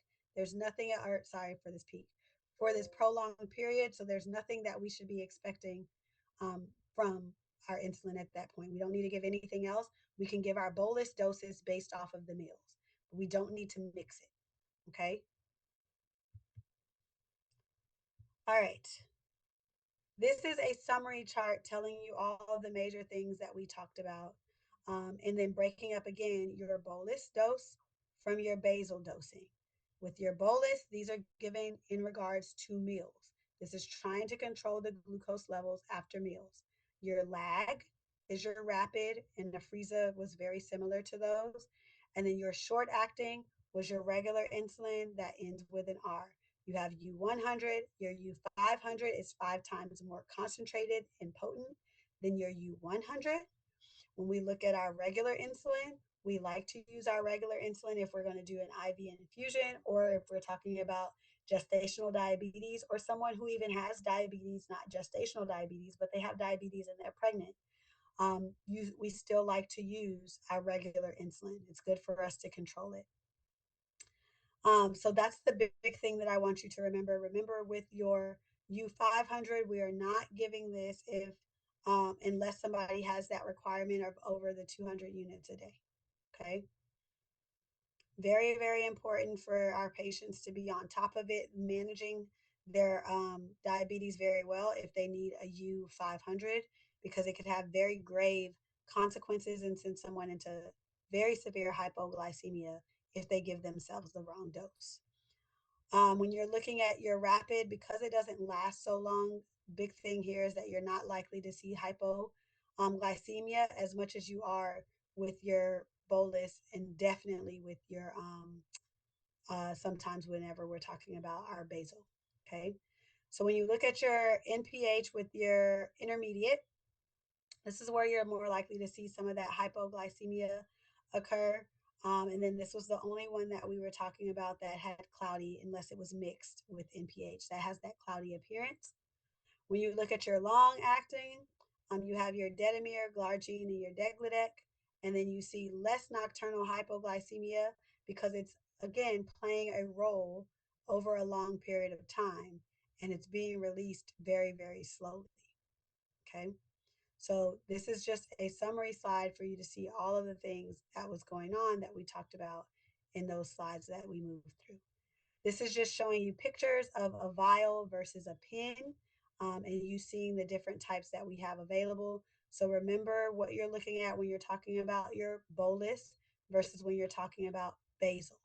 Understand patients who have type 1 diabetes will have a basal bolus dosing. Basal for them all the time, right? Because glucose is always around, and bolus specifically for those meals that they have. Whereas if I have a person who has type 2 diabetes, I could potentially just give them basal. I could potentially just give them bolus. It just depends. Okay. Again, more pictures showing you the pen versus showing you a vial. This one is mixed because you see that 70-30. When we talk about this, I told you if you give them a pen, make sure that you give pen needles versus if you give a vial, make sure that you order syringes. This is going over those syringes again and looking at how you can prescribe different syringes based off of the type of insulin that you're given. Remember that this is not interchangeable. They can't just use an insulin syringe and a tuberculin syringe the same way.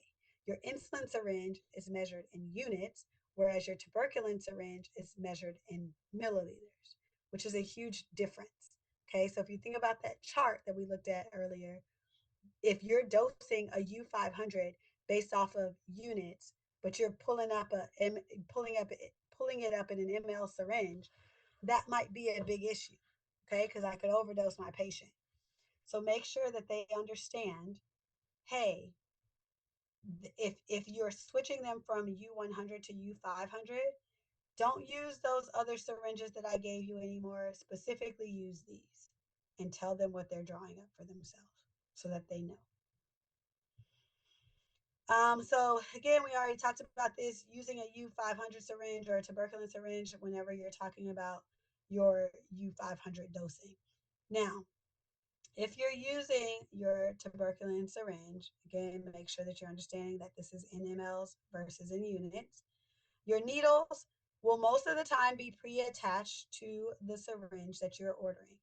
Um, if you order a syringe, there are times where you are needing to order just needles because you've ordered a pin. Okay, they don't need a full. I can say it this way: they don't need a full syringe with the needle if they have a pin, because the pin is essentially serving as the barrel, like the barrel or the syringe portion of it. You would just need to order needles for them to screw onto the pin. Okay. Um, your gauge depends on the patient. So your diameter, or how large your, I guess, let me say diameter. Let me not say large. Your diameter um, decreases as the gauge size increases. So it's just like if you were to get a piercing, right? So your 31 gauge is smaller than a 27 gauge. So in your mind, just flip it. The smaller number means that it's bigger. Okay. Smaller number in this case is not going to be pleasant for your patient. All right. Now, if a person is a little bit bigger, a little bit chunkier, they got a little bit more meat on their bones, we might need to get a longer syringe so that they can get through more of the fat if they're injecting somewhere that's very fatty. Versus a skinnier person, you don't want to give them a longer syringe or a longer needle because they don't need it, right? Now you're going past where we need our insulin to go. So understand there are situations where you might need a shorter or a longer needle. That is up to you whenever you're ordering. So when you type in pin needles, or if you type in a syringe with the needles that you're trying to order, that is what will cause them to vary. The gauge as well as the length will be different. All right. When we look at this next slide, this is just showing you your insulin pen, and that's all it is a pen. There's nothing else that's on here. Okay. The medicine is on the inside. This is the dial that the patient gets to change and get their allotted amount of insulin that they need. And then whenever it's on their body, they just take it and they push it. This is where they're going to screw on this needle that you're going to order for them. Okay. So they come in a big box. They're individually wrapped. They need to take it out of the wrapper. They will twist on the needle with the cap still on. And then when they get ready to inject themselves, they just take the cap off. All right. Insulin management. So we have our patients who are going to be prescribed insulin. Most of our type 1 all of our type 1 diabetics, some of our type 2 diabetics. This is going to be individualized based off their weight. This is how you know where you're going to start. This is a potential calculation that you could see for the exam. So when we're looking at this, you're doing your 0.05 units per kg. Okay. This is a starting point. This is not always where your patient ends. And like sometimes you're like, oh, I gave them the 0.5 units per kilogram, but they still are hyperglycemic. That could also be they're more obese. Maybe they are sick at the time. When people are sick, glucose levels tend to go up. And so in the hospital, sometimes we will allow them to ride a little bit higher, meaning we'll allow their glucose levels to remain a little bit higher because they are sick. And we know that that could be contributing to the increase or rise in their glucose levels. Okay. So that's where you see the higher total daily dose may be needed for your obesity patients, if somebody's going through puberty, what have you. Now, a lower total daily dose might be needed for somebody who experiences hypoglycemia often. If I'm experiencing hypoglycemia often, that means that I have too much insulin. Okay. So therefore, I can just decrease the amount of insulin that I'm giving to a person. Okay. If I'm skinnier, like I told you, or from a peds patient, these patients should not require a whole lot of insulin. We talked about the basal being about 50% of what we would need of our total daily dose, and then our bolus being 10 to 20% of that total daily dose. So we're going to do um, some math here to kind of see what's going on. We also have different ways that patients can do this, which is counting the carbs that they're going to have in a meal. Um, for the most part, it can kind of be very tricky initially with patients and understanding what they can and cannot eat. As they continue to live with diabetes, they can eyeball it a little bit more. And I'm saying eyeball, but like they are very aware and they become very in tune sometimes with how their body feels. They know without testing that they are in a hypoglycemic state or that they're in a hyperglycemic state sometimes. Okay. So these numbers are not hard and true. Um, it's our starting point. It's kind of what would happen. So I get if you have like a weight of a patient, you would say, okay, they get zero point 0.5 units per kilogram. All right. So that's how many units they need for that day. That's their average. Okay. Then what I would do is I'd take half of that number and I'd say half of that goes to their basal dose. That's what they should, that one injection, potentially two, that they should have.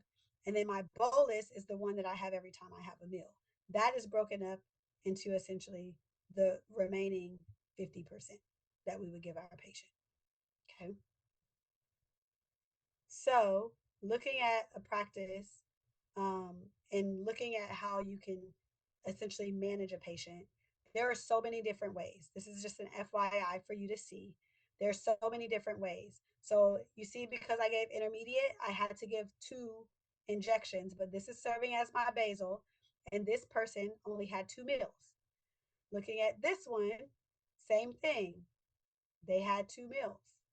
I can split this up however I decide to split it up. I can change and move around when they're taking that intermediate because this is what happened. Here they were taking it at supper, like their supper or their dinner. Here they took it at bedtime. I had to alter it because of potentially the numbers that I got back. When I look at my basal bolus dose, this, if I had my way and I wanted to have something, I would just draw this long acting. Remember, I told you we take it at bed so we know that they're at least covered. But I would have this just going all the way across, right? It never really stops. Okay. And then these are because of me having my three meals. Same thing over here. Difference is I did intermediate. And remember, with my intermediate, I usually have to give two doses. All right. Implementing your insulin basal bolus regimen that we have. So this is essentially, I'm trying to get this to my patient. What does this look like? So you have your patient's weight at 90 kilograms, and we already said it's 0.5 units per kilogram. So essentially you're dividing their weight in half, right? So they need 45 units a day. I'm not giving you this conversion of knowing where we start our patients for insulin. So please remember that for your calculations if you have it. So 45 units is their total daily dose. Now, I said half of that goes to their basal and the other half gets split up into three ways, okay, because they're having a meal. And we're assuming that they're doing this perfectly.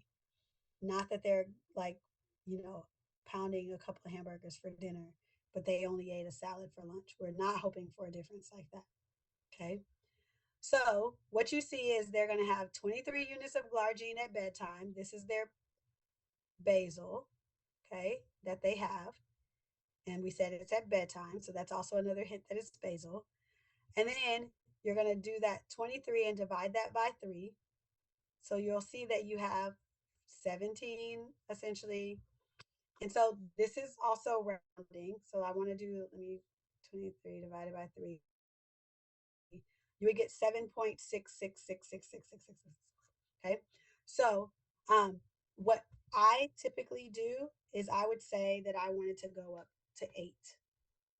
It depends on the person and what happens, but when you are rounding for the exam, make sure that you're going to round up because you need enough units to cover what's actually happening. Okay. So that's kind of how this ends up happening here.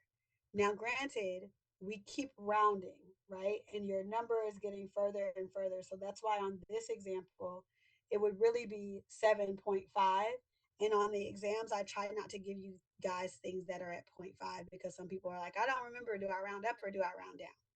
Okay, so I usually don't give you something that ends on a zero point 0.5 for your insulin. But if it's over 7.5, you round up. If it is under 7.5, you round down. Okay. And then this is telling you it could be plus or minus supplemental or carb to insulin doses. This is essentially something similar to a sliding scale. So based off of the carbs or something that a patient may have had, this is how I would tell them to alter what they're taking or what they're doing. All right. So this is our sliding scale based off of what the patient needs. This is a picture essentially showing you what they're doing and how they're doing their basal bolus dosing and understanding that you have these doses before they have breakfast, lunch, and dinner. They skip a meal, they skip that dose, they don't take it. So, this is just a practice problem. I'll give you guys a minute to look at that practice problem. So, his A1C is high, his weight is the 75 kilograms. So, I'll just go to the next slide where it works it out. I On this one, we did the 0.4 just to make the math be a little bit easier. But let me tell you, where is it?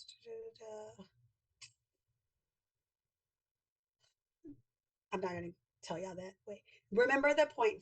If we use something different, if I want you to use 0.4, because there are situations where we use 0.4, but if I want you to use that, I will give that one to you in a problem. If you don't see it there, that is because we're using 0.5.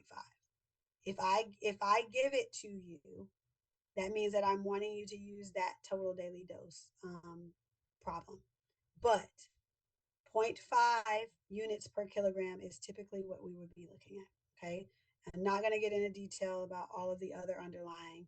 Just understand that you will see sometimes a zero point 0.4 units per kilogram or the 0.5 units per kilogram per day. Okay. So 75 by the 0.4. So they got half of that total daily dose, which was 30. So half of it, they got 15. So the other half would be 15 that goes to your bolus. But remember your bolus, you got to divide it by 3 because they're having 3 meals. So 5, 10, 15 is essentially what's happening there for the bolus. Okay. So 50% went to basal. The other 50% went to your bolus, but you had to divide your bolus by 3. Now, some people will ask, well, what if it's a person who typically only eats 2 meals a day? You're still dividing that basal dose by 3. They're skipping it with, they're skipping that other dose because they skip the other meal. It's still divided by 3. You don't compensate and then say, well, Raina only eats twice a day, so I'm going to divide by 2. It still stays at 3. Okay. Now, looking here at my insulin to carb ratio, this is a different calculation. What this is doing is this is a ratio that we've created to estimate the amount of sugar that 1 unit of insulin can handle or cover in our patients. So if I know that, thinking about Matilda, right, and I'm going to eat this huge piece of cake, right, and I need to cover the amount of carbs, or I'm like, I'm going to treat myself today because it's my birthday and I want an extra slice of I don't know. I want a Rice Krispie treat because Rice Krispie treats are my favorite thing. I want a Rice Krispie treat. All right. I might need to cover for that. That's not something that I normally do. Okay. Because I have diabetes and I know that I shouldn't do that. So this is an insulin to carb ratio that we would do. So we would say, hey, 1 unit of insulin covers X amount of carbs. This depends on the type of insulin that you have. Your ratio changes. So if you have regular insulin, your equation is your ratio is 450 over the total daily dose of insulin required. If you have rapid insulin, it's 500 over that total daily dose to tell you how much carb coverage you will have. Typically, if you didn't have a weight, what you would be thinking is 1 unit of insulin covers 15 grams of carb. Okay, that's what you are assuming. But if you have details, if you have a weight and you can get a total daily dose that a person needs for their insulin, you can then figure out their insulin to carb ratio as well, because that makes it tailor made, right? Tailor made suit, tailor made insulin regimen for that patient, because everybody is different. What their body requires is different. So if you have an obese patient versus a lean patient or a skinnier patient, we keep talking about that. These people are usually more insulin resistant, as these are more insulin sensitive. So that ratio that we talked about, 1 to 15, has now shifted drastically for my obese patient, right? Because they're more insulin resistant. It's more like that 1 unit is really only covering 5 grams of carb, versus my patient who is a little bit leaner, it's covering 20 grams. Okay. So we have to be careful to make sure that the insulin is covering the carbs that I actually need it to cover. So if I tell you a patient had a total daily dose of insulin aspart, which is regular or rapid, my rapid acting insulin, okay, which then means that I need to use my 500 over the total daily dose ratio. Okay. Now, I could give you a question that looks just like this, where I'm telling you it's insulin aspart. So you need to know if that's rapid or regular. Okay. Because I didn't tell you. You need to know that, and you're going to need to know, okay, which equation do I use here? What am I doing to help this patient? All right. So I told you that you have insulin aspart, which is rapid. So I'm using my 500 over the total daily dose. So 500 divided by 76, which is what I told you was that total daily dose. 500 divided by 76, and I get around 6.57. It's over zero point 0.5, so I round up. So this is covering about 7 grams of carbs. So what this reads as is 1 unit of rapid acting insulin will cover approximately 7 grams of carbs. That is what this ratio is telling you. How much insulin 1 unit of insulin is covering X amount of carbs. And that carb number will change because that's what we're solving for in our ratio. But it's always saying how much 1 unit of insulin will cover. So if I told you, oh, well, I had something that is 21 carbs, how many units of insulin am I requiring to cover those 21 carbs? I'm needing 3 units of insulin to cover that. Okay, because I multiplied that by 3. I told you I had 21 grams. So I multiplied that by 3. So I know, okay, I have 3 units. Okay, 7 times 3 is 21. So 1 times 3 is 3. Okay, you can also set up the equation how I tell you guys, set it up and cross multiply. You could do the same exact thing for that if you needed to get to work backwards. Okay, now my corrective or supplemental doses. When I'm looking at these, this would be a patient, they check their blood glucose level and it's still too high. This is what we call our correction dose or our sliding scale of what's happening. Okay. Um, I'm trying to say, hey, this is before a meal. I check my glucose level, and for whatever reason, my glucose level is high. So that means that what I give normally for my meals is probably also still not going to cover that. So I have a sliding scale.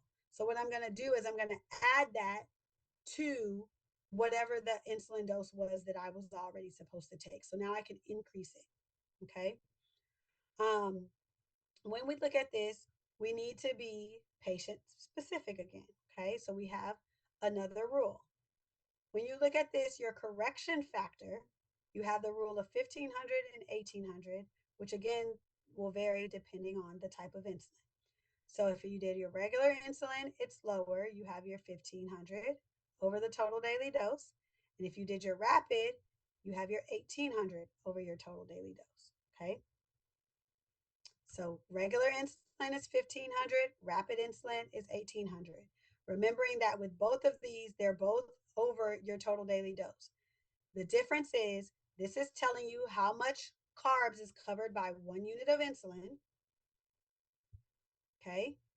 And this is telling you how much insulin you need to add so that you can get that patient into the desired glucose level that we want them in. All right. So this is covering for food. I'm making bad choices. I'm Miss Trunchable making that boy eat that whole chocolate cake, right? So we need to figure out how much insulin he needs to add versus this one, which is probably him after his next dose. His glucose levels are probably still high. So now I need a corrective dose. Okay, I got you. Let me finish this calculation, and I'm gonna get you to your break. I promise. So when you look at this, right, you have your 1500 over your 1800 over the total daily dose.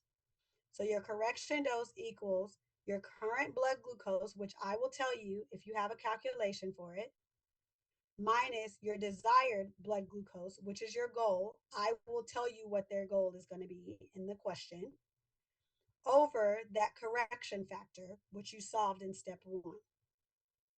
Okay? So their current glucose level, I will tell you. Their desired glucose level, I will tell you. You're going to subtract those, and then it's going to be divided by your correction factor, which you solved for up here. Okay? I will give you what their goal is because this will vary depending on the patient. So I will give that to you. All right. And then this is just an example of a problem. So 90-kilogram patient uses basal bolus insulin regimen consisting of 5 units of aspart, which is his mealtime insulin, 3 times a day. The patient is eating 3 times a day. And then they have their basal glargine at bedtime. His pre-lunch glucose is at 160, which is high, and I would have high in parentheses for you guys on the exam. And I tell you his desired glucose level is 120. So his current is 160 minus his desired 120, and then I have to find my supplemental dose. Okay, so I need my correction factor. Here, I'm not giving you the total daily dose that that patient had, right? But you can figure that out because I told you that he's doing 3 times a day. So 5, 10, 15, okay, because that was his rapid. And then I told you that he has 30 of his basal. So 30 plus your, I think it's done one by one here. Here it goes. This is better. So 30 plus your 5, right, for your meal time, you have 45 is his total daily dose. So for you to find your correction factor, because he had rapid insulin, right, aspart, not his regular. So 1800 divided by that total daily dose that you found, your 45, gives you 40. Now I take his current glucose, 160, minus his desired, which I tell you is 120, divide by 40, and I see that he needs an additional 1 unit of his insulin to help him. That's his supplemental dose. So he would add that on top of what he was already needing to take. Okay? So that's all this is saying. So your answer, going back to your multiple choice, is going to be okay. When we come back, we'll keep going. We'll start here. So come back at 3:22. So 2:22 your time. Um, so insulin management and adjusting their doses. Okay, so this is an example of a basal bolus dosing. With our bolus, we see that we have our rapid or short acting, right? Our meal time that we're giving them. And then at bedtime, they're going to take their intermediate or their long acting insulin. Um, Most of the time, once a day, but if they're using intermediate, likely twice a day. So, all this is telling you is that anytime you check your patient's glucose levels and it's off, It was the prior dose of the insulin that needs to be adjusted. So, an example, if you were to check the pre breakfast glucose and it was high or low, so this is your breakfast one, right? What was the dose that they took before that? It would have been their evening. I'm trying to go back. It would be their evening dose here. So let me do a different example where it's all on one. So if you had their supper, and these numbers correlate to the numbers that are on here. So if you had their supper, their dinner glucose, and it was high or low, um, what you could do is you could adjust the morning basal if they were doing an intermediate basal type of insulin. You could adjust their morning basal insulin, or you could adjust the pre lunch dose, their bolus dose. Okay. So I won't go into a thing where I would ask you to like adjust the morning basal dose, because then I would have to tell you that it's intermediate and there's so much other stuff that goes into there. What I want you to understand is that if I checked their supper and this was high, I need to be looking at their lunch. Okay. If I checked their lunch and it was high, then I need to be looking at their breakfast. Okay. So just go to the thing that is before it. Right. So then the next day I'd be like, all right, that dose is not working for you. So the next day, then they would change their morning dose, because I mean, you can't go back in time. All right. When you look at the pre bedtime glucose high or low, then you see the same thing, right? I would, if this is my bedtime, then I would go back and check my supper. Now, your 5 and your 6. When you look at your 2-hour postprandial glucose high or low, so this is they've had their food, they've eaten, whatever the case may be. Now, what you might have to do is still change or adjust any of their pre meal doses the next day. So you could do that if it's 2 hours after any of these and their levels are still high. You might need to go and increase, because remember that zero point 0.5 is just a starting point. I could need more than that. I could need more than that because of my diet and the way that I eat. Maybe the rapid isn't good enough for me. Okay. And then your 3 o'clock, we're going to look at this in more detail. So I don't want to go into it too much here, but understanding that if your 3 o'clock is high or low, you would then go back and look at your evening basal dose and you would change that the next day. So looking at this, we have the dawn phenomenon and the Somogyi effect. These are the two things that we would see happening between that 2 and that 3 o'clock time frame. So these are, of course, happening at night. Both of them at the end of the day are going to lead to glycemia, hyperglycemia in the morning. But the way that they look between 2 and 3 o'clock in the morning, so they do have to wake up to check their glucose levels, or if they have a CGM, you can just go back, the continuous glucose monitor, you could just go back and see what their levels were at that time. Okay. But if you are trying to test for this because the patient keeps waking up and they're like, hyperglycemia, hyperglycemia. You see this on their log consistently, hyperglycemia in the morning. It's one of these two things.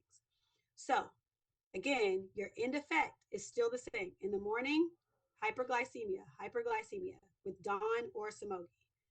With your dawn, what's happening is that your basal insulin is not enough that they're taking at night, and that's why they're waking up high, because we never controlled it. Okay. So when you check at 2 or 3 in the morning, it's going to be elevated or it's going to be a normal glucose level whenever they test between 2 and 3. Okay. So what do? I'm not giving them enough. I'm waking up hyperglycemic. I'm going to increase that basal dose the next day. Okay. When you look at your Somogyi effect is saying that they had too much. And because they had too much, their body tries to respond and correct and makes glucose to where now they wake up. Now they have hyperglycemia. So when this person checks with the Somogyi effect between 2 and 3, they're going to be low. Hypo. So Somogyi has O's in it. Hypoglycemia is what's happening to them between 2 and 3. and they have hypoglycemia between 2 and 3 because I overshot their evening. So what am I going to do the next day? I'm going to decrease how much of that insulin I'm giving them on their evening dose. Okay. So remember, your end effect is hyperglycemia in the morning, regardless where your make or break is for dawn versus Somogi. Your dawn at 2 or 3, they're going to be darn high or normal. Okay, at 2 or 3 in the morning, whenever they check. Whenever you look at your Somogi, which has O's, they're going to be hypoglycemic whenever they check between 2 and 3. Okay. Now, when you're looking at this next problem that you have, patient diagnosed type 1 diabetes, they're having 14 units of their NPH in the morning and 7 units of regular insulin before breakfast and 7 units of NPH in the evening and 7 units of regular before dinner. Okay, so they're using NPH as their basal dose and they're using their regular insulin as their bolus dose. Okay, at the patient's next visit, they complain of awakening due to night sweats and being famished. This is the glucose log that she has been keeping track of, and we need to figure out what's going on with her. So, if I look at this and like on the exam, I will tell you if things are high, low, like as far as these numbers go. So right here at 3 o'clock in the morning, we see that she is hypoglycemic at this time, right? All of this other stuff isn't horrible. It looks okay. Once we get here, this is where we're seeing our problem.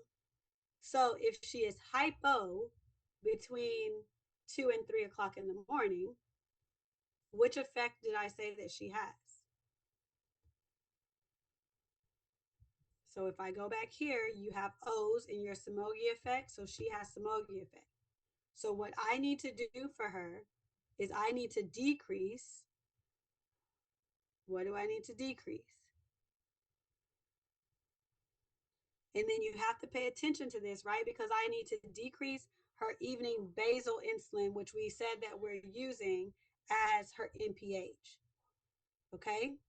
So looking at the difference between your dawn and Somogi, and even if you don't remember the difference between your dawn and Somogi, remember that you're going to the dose before, right? That's where your problem hits. It's the dose before. Okay? So your answer to this would be that you're going to decrease her NPH, right? Because that's her basal that she's using. So your answer is going to be C, because that is the one that she's taking at night. That is our problem. Okay? Everybody's good? I can't even see y'all, but I'm going to assume that the answer is yes. Okay, that was all type 1. Because remember, our type 1s, we know that they have to have insulin. They don't have a choice. Our type 2s, we might have a mixture. We might have some oral, we might have some insulin.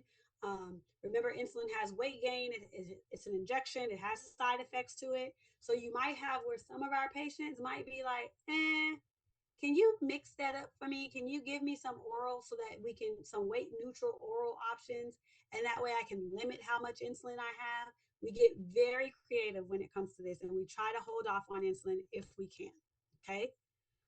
Sometimes our patients are bad enough to where we have to give them insulin in the very beginning.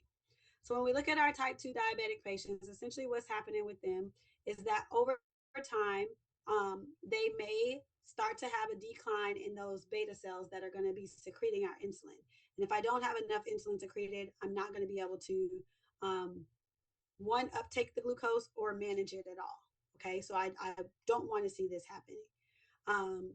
Remember, a lot of patients who have this happen, they're a little bit older versus our type 1s, those are our younger patients. Okay, now this is a huge moneymaker, and this is a huge thing that people get caught on. So I'm going to slow down right here to talk to you guys about how we treat our patients who have type 2 diabetes, what we are doing.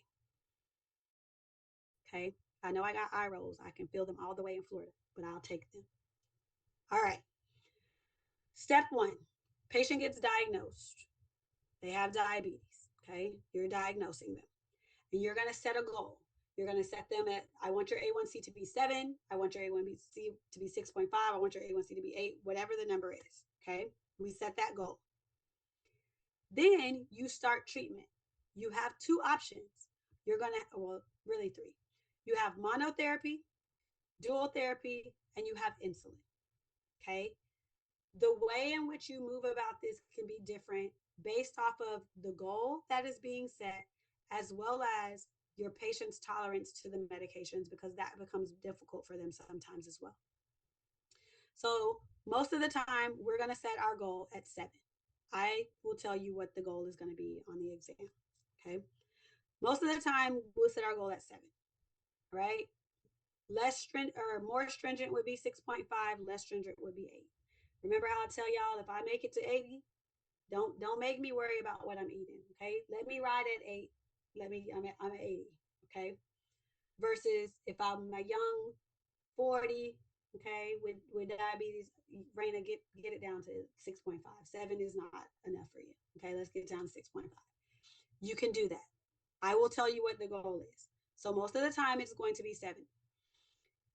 If you are at 7 as your goal, as long as they're at that, they're not more than 1.5 above their goal, you can do monotherapy. Okay. Usually we start with metformin.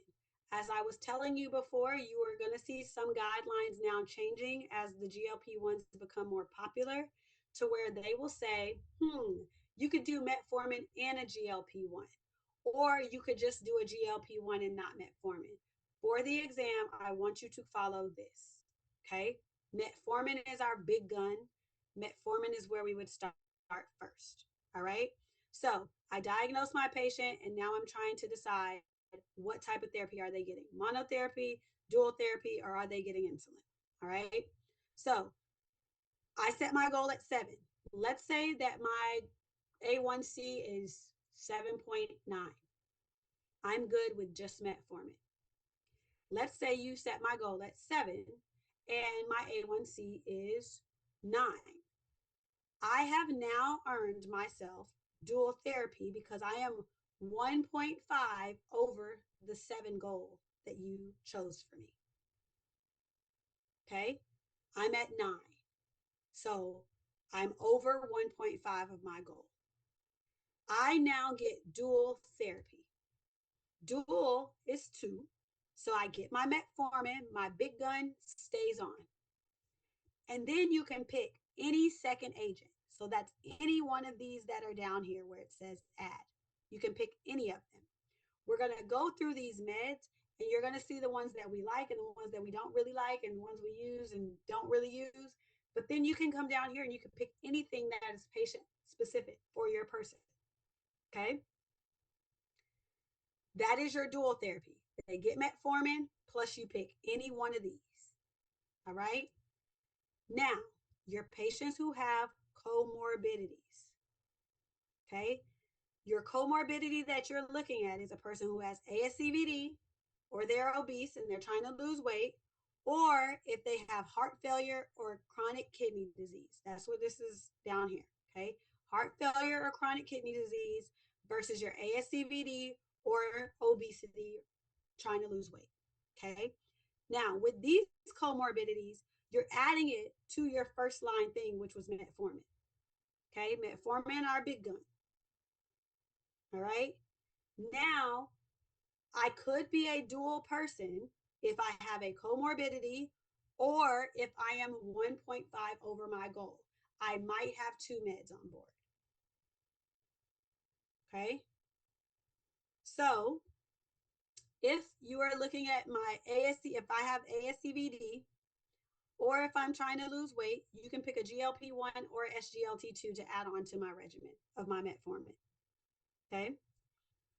If I have heart failure or CKD, what you would do is you would start me out with an SGLT2 inhibitor. Okay. So ASCVD, weight loss, it doesn't matter the order. When you look at your heart failure or CKD, you're going to an SGLT2 inhibitor first. The reason why we go to these first is that we see that they have cardiovascular benefits. They're cardioprotective. They can also help protect the kidneys as well. So that's why that is the first thing that we go to when we look at heart failure or CKD. Okay, is your SGLT2s. Now I'm going to go back up and go through this. So we diagnosed, we treated our patient, right? We're saying, I need to put some meds. So I give them their goal. As long as they're not over 1.5 of their goal, they just get one med. They get metformin. If they're over 1.5 of their goal, they're going to get metformin plus something else. If they have a comorbidity, they're going to get metformin plus whatever is desired because of that comorbidity that we talked, one of those four more comorbidities that we talked about. If they have an A1C that is over 10%, they are so bad that they are going straight to jail. They have earned, now I'm a monopoly, they have earned insulin because we need to get that A1C down as soon as we can. And insulin is the best thing that we have. And it's strong and it's good and it's reliable. And we can titrate it as we need it and as that A1C starts to fall. Okay? It's going to give us that great reduction that we need to get their A1C under control to prevent the damage that we see from diabetes, those micro and macro complications that we saw. Okay? So 10, over 10, straight insulin. Okay? Now, this first column was telling you all of the different drugs that you could add on if you were in a dual therapy situation to your metformin.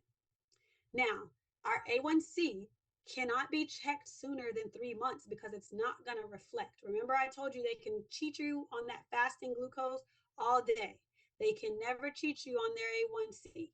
The other thing that I wanted to caution you about is if someone has a blood transfusion, their A1C is not going to be reflective of theirs. It's going to be the person's blood that they got. Okay. So just be mindful of that as well. Like give it a 3 month washout period so that it can be reflective of what that person's A1C actually is. So if you had a person and you were trying to check their A1C and they had a transfusion, be mindful that that's not their true A1C and that you need to wait from the transfusion, 3 months from the transfusion. Okay, so A1C is greater than their goal after 3 months. And we know this because we're waiting 3 months to check it. If I came back and it's only been a month and I'm like, bye, my A1C is still high, you're going to be like, bye, Raina, go away. We have 2 more months to let this medicine do what it's supposed to do before I see if I need to do anything, add anything, increase anything. You don't change anything for 3 months. Okay? Now, I came back after 3 months and my A1C is still high. Maybe instead of my 9, now I'm at 8. I'm progressing.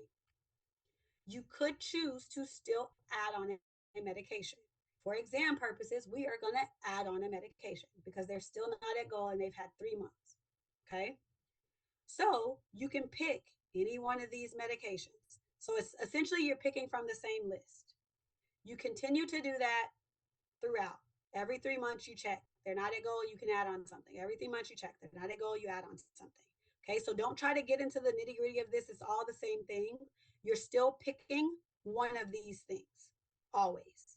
Okay, it doesn't matter the order in which you do the thing. Like, it doesn't mean like, okay, I added a DPP4 and now I have to do SGLT2 before I do a TZD.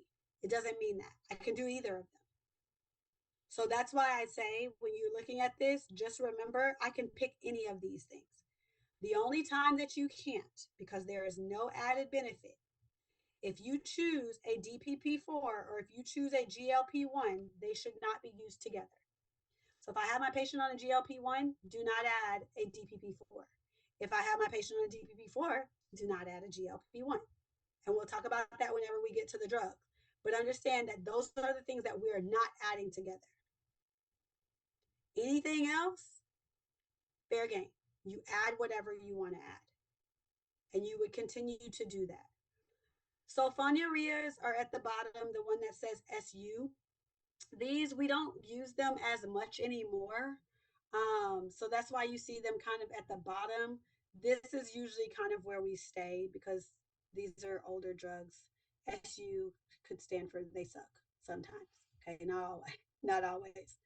And then insulin, of course, could always be added on at any point if you needed to. You could also add on insulin as a basal insulin to where they just do it once a day. Um, if a person is too out of control or you see that they're going in the opposite direction or they're not willing to change their diet, so on and so forth.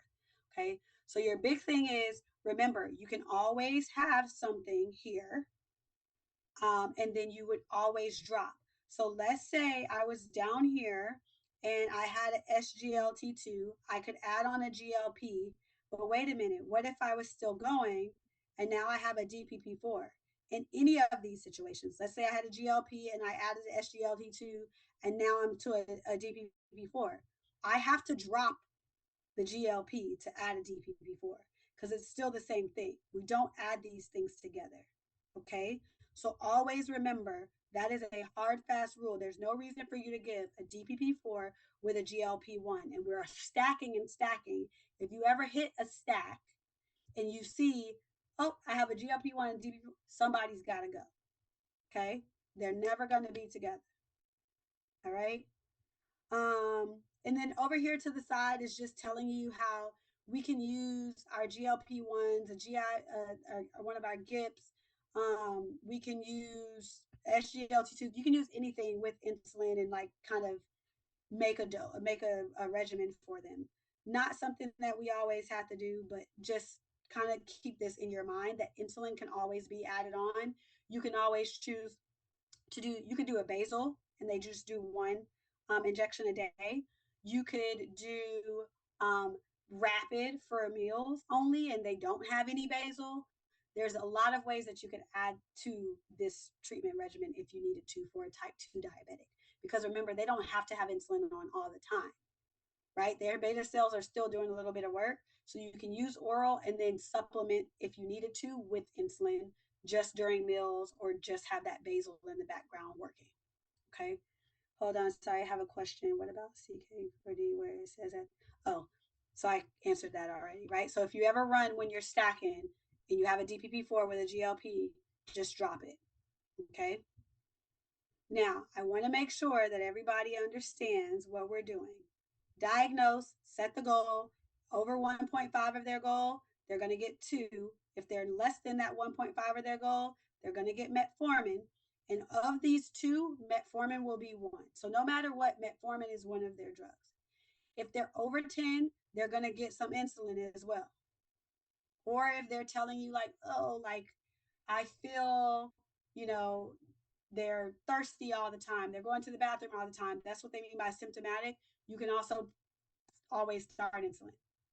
Then you are going to wait 3 months before you add on any additional things to your mono or dual therapy that you have for your patient. This person who is over 10, once we get them below 10, they don't have to continue insulin. You can take them off of the insulin. Okay. And they can just be managed with likely dual therapy because they're still going to be probably over 1.5 of their goal. Okay. And then remember, you're picking from these and you're just adding one, never adding the GLP-1 with your DPP4s. Okay. Wait 3 months, wait 3 months, wait 3 months before you change it or add anything. We good, party people? I need a thumbs up on that one before I change.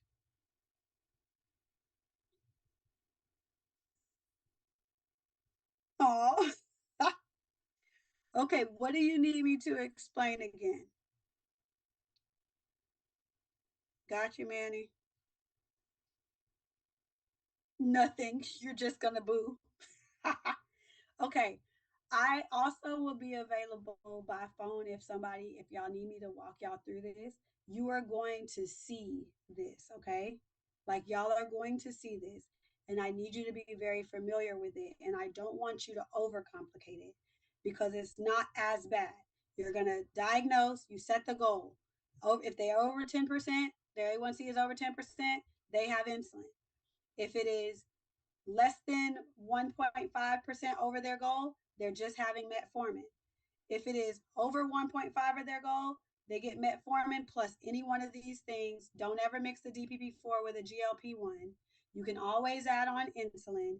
And then with your comorbidities, understanding that if they have ASCVD or if they're trying to lose weight, then they can pick either one, GLP-1 or SGLT2. But if we're talking about heart failure and CKD, because of the protective benefits that we have from our SGLT2s, we want them to start there first. Okay. All right. This is another chart that gives you a summary of all of the medications that we have that are available. So the same thing that you just saw on that chart before, but it tells you the benefits that they have. The main ones that we like to look at when we talk about like weight and things like that are important. So you see that you have a lot of drugs that cause weight loss, but then we have some that cause weight gain. So your TZDs, your insulin, and your sulfonylureas are problems for us, right? So we want to try to stay away from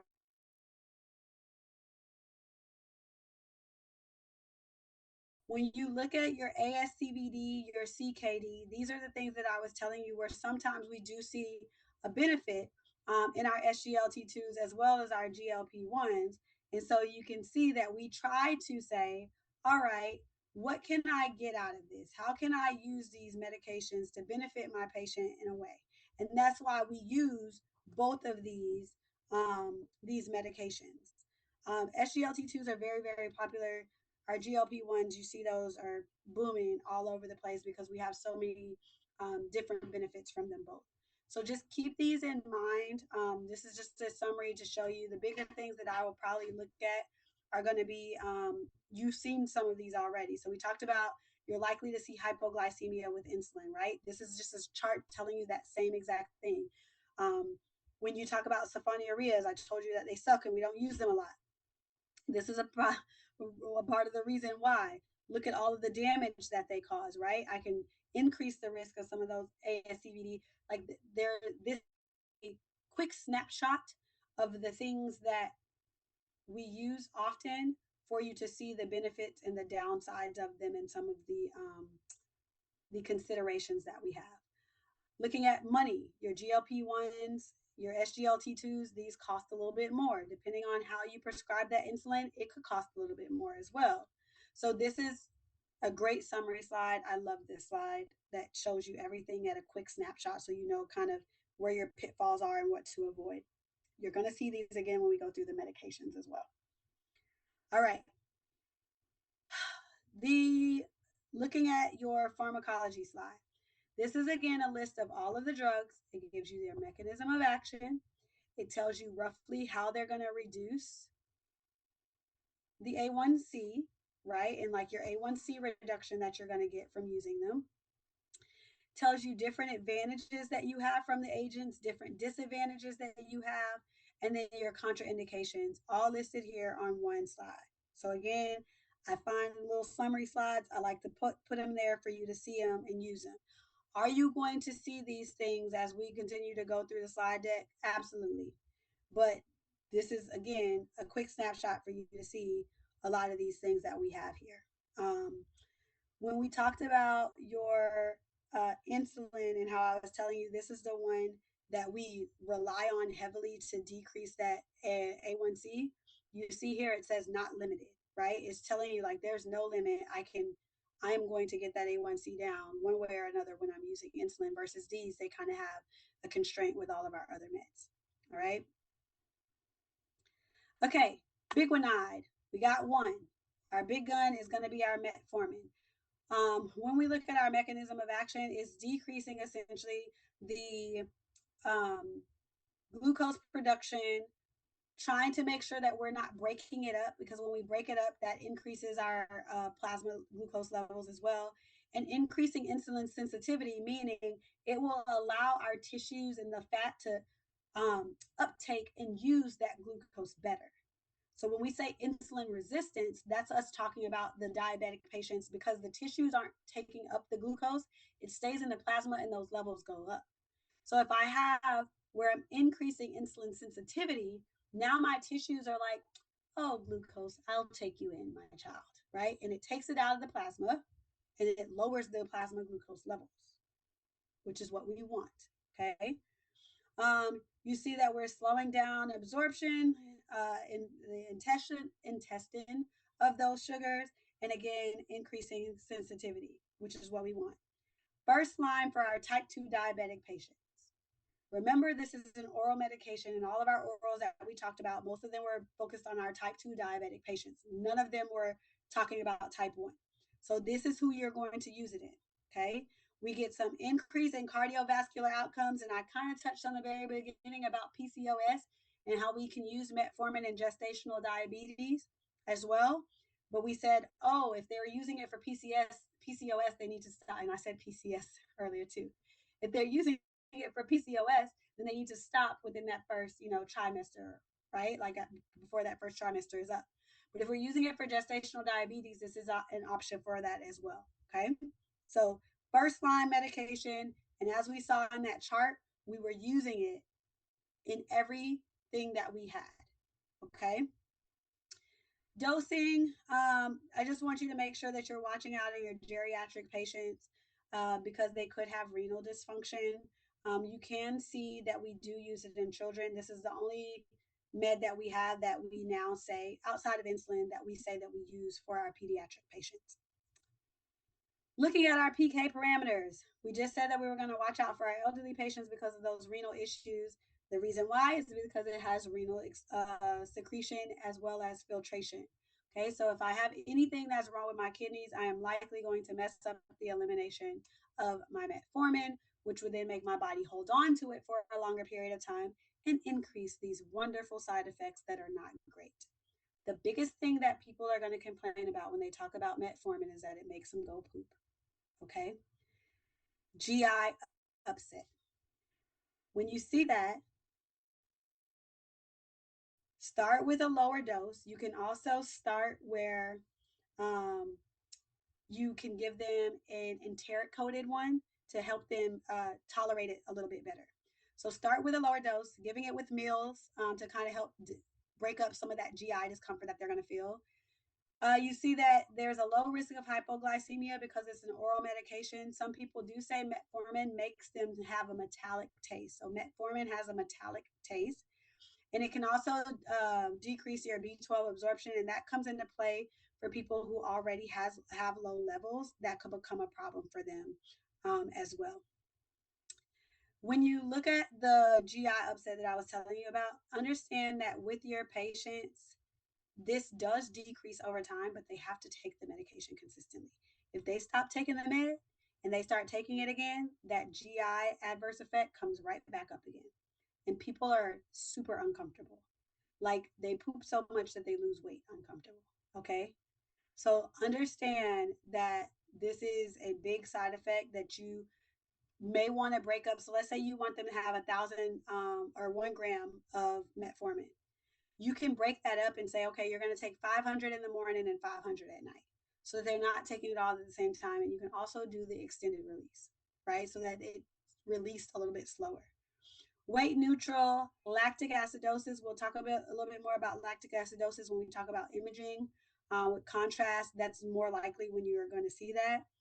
If they have poor renal clearance, right, because we said that this was renal elimination, if their serum creatinine is greater than 1.4, and I'll just, but if it's greater than 1.4, they should not be using metformin. Also, if you see that somebody is at an increased risk of having lactic acidosis, they're elderly, they have liver disease, they are chronic alcoholic, right? They drink, sepsis, any of those things, you are more likely to see that adverse effect of the lactic acidosis occur. So we don't want that to happen. So we would avoid using metformin in those patients. When we look at our interactions, I was just telling you about the right here where we were saying, where did it go? The lactic acidosis is rare. And so when we look at this, we're talking about the renal function and the contrast dye. This is another reason why we're looking at that because the metformin will interact with that contrast dye, that media. And so we want to make sure that we can hold it. There are some situations we hold it for 2 or 3 days. There are some situations where we don't have time to do that in an emergency situation. Maybe we don't know that somebody takes metformin. Okay. And we can't do anything about it. Right. So we would then do the imaging for that patient with or without the contrast media. It just depends. And then you also have cimetidine or tagamet, and this is another one that will increase the metformin levels. So when you look at the dye, what happens is it increases the risk of them having that lactic acidosis occur if we do use the ionated contrast media versus just doing the imaging without it. There are some times where we know that a person has metformin, and we what we can do is sometimes, not all the times, we can do the imaging without the dye. Okay. Monitoring, make sure that the lactic acid is increasing, that there's no decrease in the tissue perfusion, right, which would let you know that there's all these other things going on that could be causing lactic acidosis. So just monitoring your patient, and then make sure that they don't have any liver disease or that they're not starting to drink while they're taking this medication. This is showing you all of the different types of metformin. So I told you that we have an immediate release that we still do, of course, use. One, and this comes in a solution form as well, which is good. Remember, we said that we had it for kids. And then you have your extended release, several different strengths for us to target our patients. Nothing that you need to know here. As long as you know metformin, if there is nothing on the end of it, that means it's immediate release, extended release. I'm not going to give you glumetza like that, but extended release is just one letting you know that it lasts for a longer period of time, decrease in the GI issues that they will experience. All right. When you look at your incretin-based therapy, you have your glucagon light peptide 1 agonist and your dipeptidyl peptidase 4 inhibitors. So GLP-1 agonist and DPP-4 inhibitors. When we talk about these, understand that these are both members of the glucagon peptide superfamily. And the incretin concept is essentially saying that as the body releases more insulin from being exposed to like oral glucose compared to IV glucose, it just shows you how the body responds. So the top line essentially is representing your insulin response when you are giving oral glucose, like in a normal patient, versus what you're seeing in a type 2 diabetic patient. Okay. And so that's just what their response would be. When we talk about this, the big thing that I want you to know is that the effect of having that response is diminished greatly over here in your patients who have type 2 diabetes. But you can still see that there is a difference, right? Like you can still see that it's doing something, it's just not doing enough. All right. And so that's where we came up with our GIPs, our glucose dependent insulinotropic polypeptide, our GLPs, and then our DPP4 inhibitors. We want to inhibit DPP4 because it degrades our GIPs and our GLPs. I want them to stay around for a longer period of time, right? If I don't allow them to stay around for a longer period of time, because these are my incretin hormones, if I don't allow them to stay around for a longer period of time, I'm going to have a decreased insulin response to that oral glucose. And I don't want that. So if I can inhibit my DPP4, I allow these incretins to stay around for a longer period of time. So when I look at my GIPs versus my GIPs, this is more so looking at your natural, what you have naturally in your body. And this is our body's way of giving our insulin, our pancreas, sorry, a heads up to say, like, hey, food is coming down. If you get glucose that's in your body, you want to say, hey, respond, do something with this glucose. Okay. I don't want it to just sit there. So when you look at your GLP-1, this is glucose dependent, meaning it needs to have glucose present for it to work. Okay. The benefit in that is that you have a low risk for hypoglycemia because if there's no glucose there, it's not going to do anything. Whereas my insulin, if I gave insulin, regardless of if there's glucose there or not, insulin is going to work. The GLP-1 is like, hey, I need something here. So you have a low risk of hypoglycemia. You see, it also does several other things, which is why we see us using it a lot in weight loss.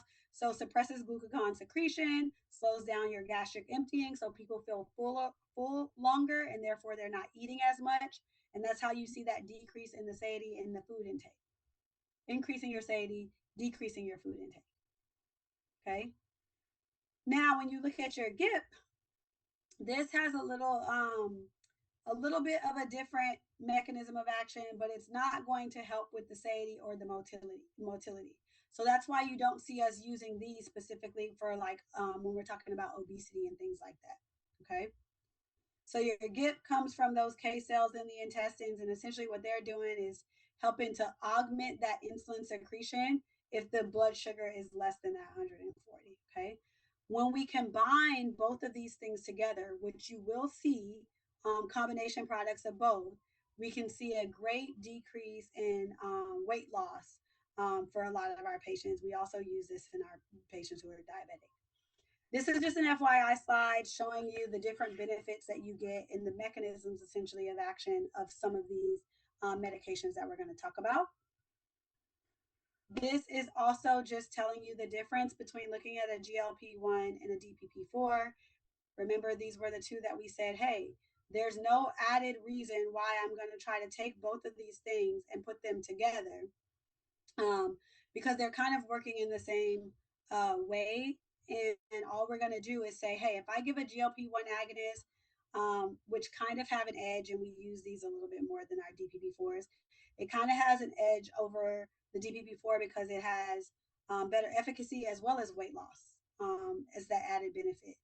But again, you see that we have to inject these, and you have a lot of increased side effects and things like that whenever we look at these. So look at all I want you to remember here is the difference between your GLP-1 agonists over your DPP-4s, right? So better efficacy, weight loss, sub-Q. We do have a newer one now where we can do oral, and we have that nausea, vomiting, and diarrhea. Whereas with my DPP-4s, not as great, weight neutral. I do have all oral options for my DPP-4s, and I don't have as many of those adverse effects for my patients. I think need a break. Is it time for a break? Because now I'm off on my times. And then once we come back, I would finish. Let me get through DPP-4s because I don't see anything, but somebody let me know if it's time for a break or not.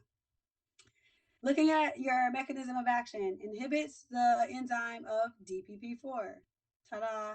Which then makes my incretins, which I said I wanted, my GLP-1 and my GIPs to last for a longer period of time.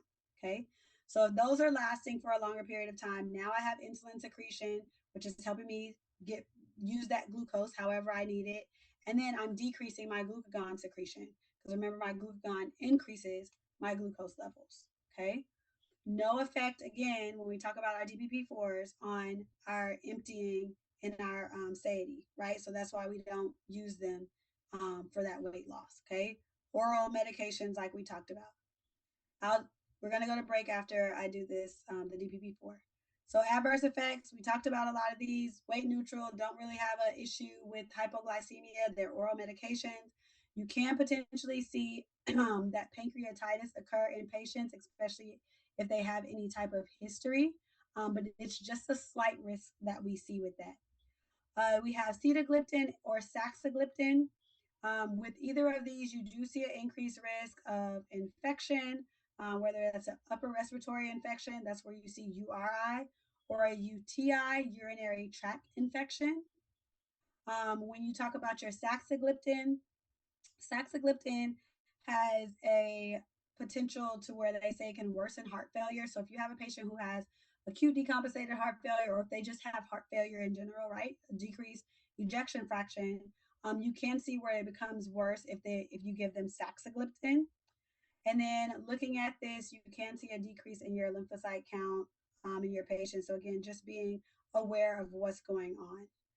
You're looking at your dosage modification, you have renal impairment.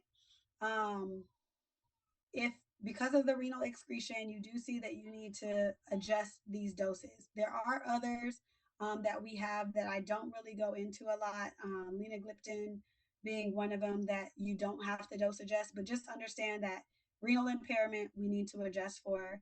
And then when you're looking at your interactions that you have, again, if you're going to do the DPP4, oh, sorry, if you're going to do the DPP4 and you have a sulfonylurea, you need to decrease that dose by 50% with the sulfonylurea.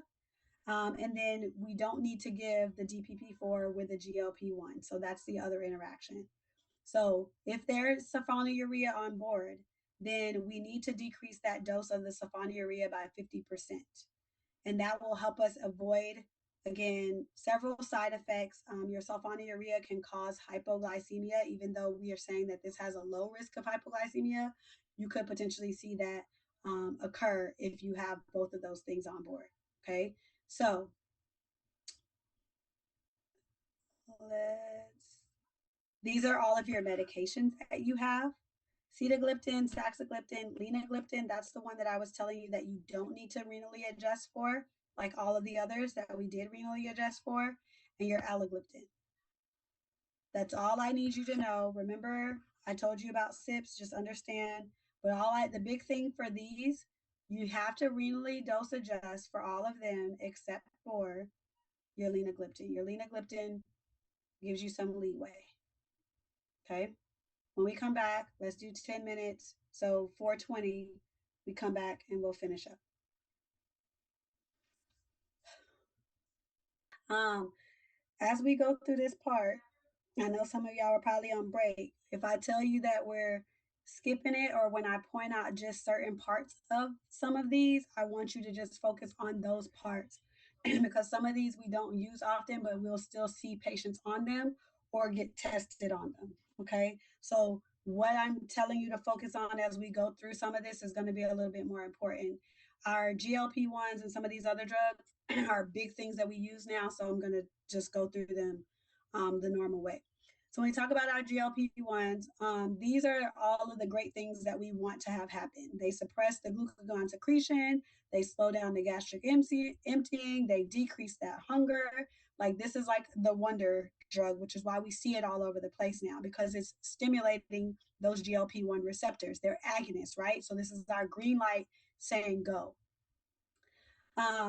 When we look at this, where you see the stimulates beta cell proliferation, preservation, and function, that's something that we want because remember, they're getting destroyed. So if we can try to preserve them, if we can try to help them, that is a better thing for us to do, right? So this is like the wonder thing, which is why you see it in um, so many different drugs. Now, this is a a study that's saying this, which is why you see it in italics. Okay, type 2 diabetic patients, you can see this used. You can see this also as a substitute now for metformin as a first line if someone is allergic, can't tolerate, or what have you, metformin.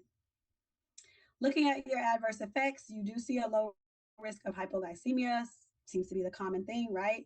We have those GI issues that we can also see. And remember, those GI issues are a big thing as to why a lot of people end up discontinuing taking these medications. You'll also see when you're looking at your lira and your dulaglutide that you can see some pancreatitis occurring here. Also, when you look at your liraglutide, that one is the one that has a lesser degree of having the nausea than our other options that we have when we're looking at our GLP-1s. Looking at your thyroid cell cancer and renal insufficiency, we're worried about thyroid cell cancer more so in patients who have a history of it. We have not seen it occur in humans, more in rat studies, but it's something that we need to make sure that we watch out for. Also, if they have a family history of that thyroid cancer, we're still very concerned as well. Okay. So if they are at risk, that is when we are worried about the thyroid cancer. We need to make sure that we're being cautious. And you will see some people who have the history potentially also be given the medication as well. Contraindications, type 1 diabetes, because remember, they don't have the beta cells anyway, they need insulin. And then anybody who has that history again of the thyroid cancer. So thyroid, pancreatitis, GI upset, big issue. Okay. Now, looking at my drug interactions that I have, when you look at these, because they decrease the gastric motility, right? And they increase our satiety that that patient is having, what you're saying is now I'm not going to have a lot of absorption because things aren't moving the same way. Your PK parameters of some of your other drugs may be affected as well. So that is a benefit, right, to have that delayed gastric emptying, but it becomes an issue when you have your other meds on board that you need to take. So you give your other medications either an hour before or 3 hours after someone takes their GLP-1. If they are having a sulfonylurea, here comes this sulfonylurea again. Remember, sulfonylureas suck, okay? Again, you have to decrease that dose by 50% so that you can decrease the risk of hypoglycemia in addition to. So that would be like if they were taking the GLP-1. Granted, your GLP-1s have a low risk of hypoglycemia, but if you add it with a sulfonylurea, you're more likely to see that hypoglycemia occur. Okay. Our DPP4s, we already talked about that, right? The antagonist. So there's no reason why we would be giving these things together. No added benefit, increasing the risk of side effects. You've heard me say this already. When you're looking at the monitoring, the big thing that I want you to remember, because we're talking about the thyroid, right, and the big problems, making sure that they're not having any issues in their throat area. Are you becoming hoarse? Are you having trouble swallowing? Like, are there any masses in your neck, right? Checking all of those things to see that your patient is not potentially developing or having any cancer. And then because of the pancreatitis, again, just getting your LFTs, your amylase, lipase, all of those things are big things that we would be monitoring. And then their lipid profile, something that we would be doing anyway. Here are your beds that you have. So your liraglutide, semaglutide, and your dulaglutide are all different options. You see that we also have the tablet for our semaglutide. That's why I said they're injectables, but we now have a tablet. You see that I'm not going to get into the doses, but just understand that when we talk about weight loss versus diabetes, it is not the same dose. Okay. These are two separate doses that we are using for these patients. All right. When you look at weight loss, you see that we are getting great weight loss in some of these meds, decreasing cardiovascular risk, right? So those ASCVD events, stroke, uh, heart attack, cardiovascular death, all of these things are being decreased. And then you see with the history of our patients with thyroid cancer, just make sure that we're watching out for that. Your semaglutide, again, same things, nothing big here. The big thing here is that we have a tablet formulation if somebody does not want to inject themselves, okay? And then looking at the renal or hepatic impairment, don't really have to worry about that whenever I'm looking at my dulaglutide, which is a great benefit that I don't have to have any concern about, right? But remember, when we were looking at your dulaglutide, we also said that that was the one that caused one of the ones that caused your pancreatitis, okay? And honestly, with all of them, I know that it lists liraglutide and dulaglutide as the ones that are associated with pancreatitis. They all are. Those two just have a increased risk of it, okay? So understand that they all are, those just have an increased risk. And this chart kind of looks misleading as well with where it's talking about the thyroid cancer. All of our GLP-1s have that same exact risk, okay? It's not just this one, okay? Now, our SGLT2 inhibitors, we love these things as well. You have canagliflozin, dapagliflozin, and empagliflozin. These are a newer drug to use for diabetes, but they're not new. Okay. And what they do is they inhibit or stop the sodium glucose co-transporter to decrease the kidney's ability to reabsorb glucose back into the bloodstream. So instead, what happens if we're not reabsorbing it is that they're going to pee it out, right? Which is what we want if somebody has hyperglycemia. They have too much glucose. So we want them to get rid of it. Now, the thing with that is that it also can decrease the renal threshold for sugar, and this can cause increased glucose filtration. Okay, so if I can do that, now I'm getting rid of, again, I can get rid of some more um, glucose. I'm getting rid of it, I'm excreting it. Now, when we look at this, type 2 diabetes, your empagliflozin, canagliflozin, you see that those are the ones that are FDA approved for the decrease in the cardiovascular risk. But we also believe that this is a class effect, meaning all of them could potentially have that same benefit. So to include dapagliflozin, the thing is that there hasn't been a study that shows that. So that's why you don't see the approval on that one. Okay, and up to the drug company on if they decide to do that or not. If you needed like a dual therapy agent or a triple therapy drug to like supplement your metformin in a patient who had, ASCVD, this was where we were talking about adding that SGLT2 as a benefit. Okay, so this is the ones where we were looking at our comorbidities and how we would treat our patients and understanding that all of these were our ones that ended in Flozin. Adverse effects, which is why we kind of use some of these sometimes too. Um, they're great adverse effects, right? Let me not say it like that. That doesn't sound good. They're not horrible adverse effects. The biggest one that we worry about is going to be the UTIs and the fungal infections. The reason why I point these out more is because of the mechanism of action. They're also going to go to the bathroom a lot. So we have to make sure that our patients have good hygiene because we need to make sure that they're not increasing the risk of UTIs or those fungal infections. Now, I said that we are going to pee out sugar, pee out glucose, right? So now with that, if I'm urinating out that glucose and I don't clean properly, where does that sugar sit? Right in my genital area. And what does the bacteria and the fungus love? The sugar. And so they start breeding. And so that increases the risk of these side effects. So you can remember that based off of the side effect. You can remember the side effects based off of the mechanism of action. Okay. I'm increasing, I'm peeing out more of that sugar and that glucose. And if it just sits there, because I'm going to the bathroom and I didn't wipe off properly or I didn't shake properly at the end, now I have more sugar sitting there. Okay. UTIs, fungal infections. When I look at my precautions that I have, we get very specific based on what's going on with which drug and not necessarily the entire drug class. So when you look at your clonaglophlosin, you see that we have an increased risk of thromboembolic events. Your dapagliflozin, bladder, DP, okay, DP, DAP, DP, bladder cancer. Okay, I hope y'all laughed at my little joke.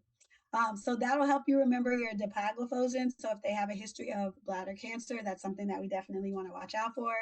Your renal dysfunction, make sure that you're not using it. And to be easy on the exam, I'm just going to go with the more stringent one so that you're not remembering two different cutoffs.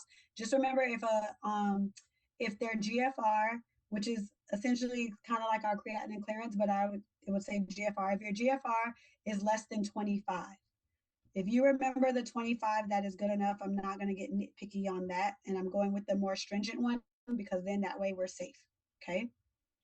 So if they have a GFR that's less than 25, we are not going to use our SGLT2 inhibitors because if they have renal function dysfunction and I'm increasing how much they're going to the restroom, I'm just hurting my patient at this point.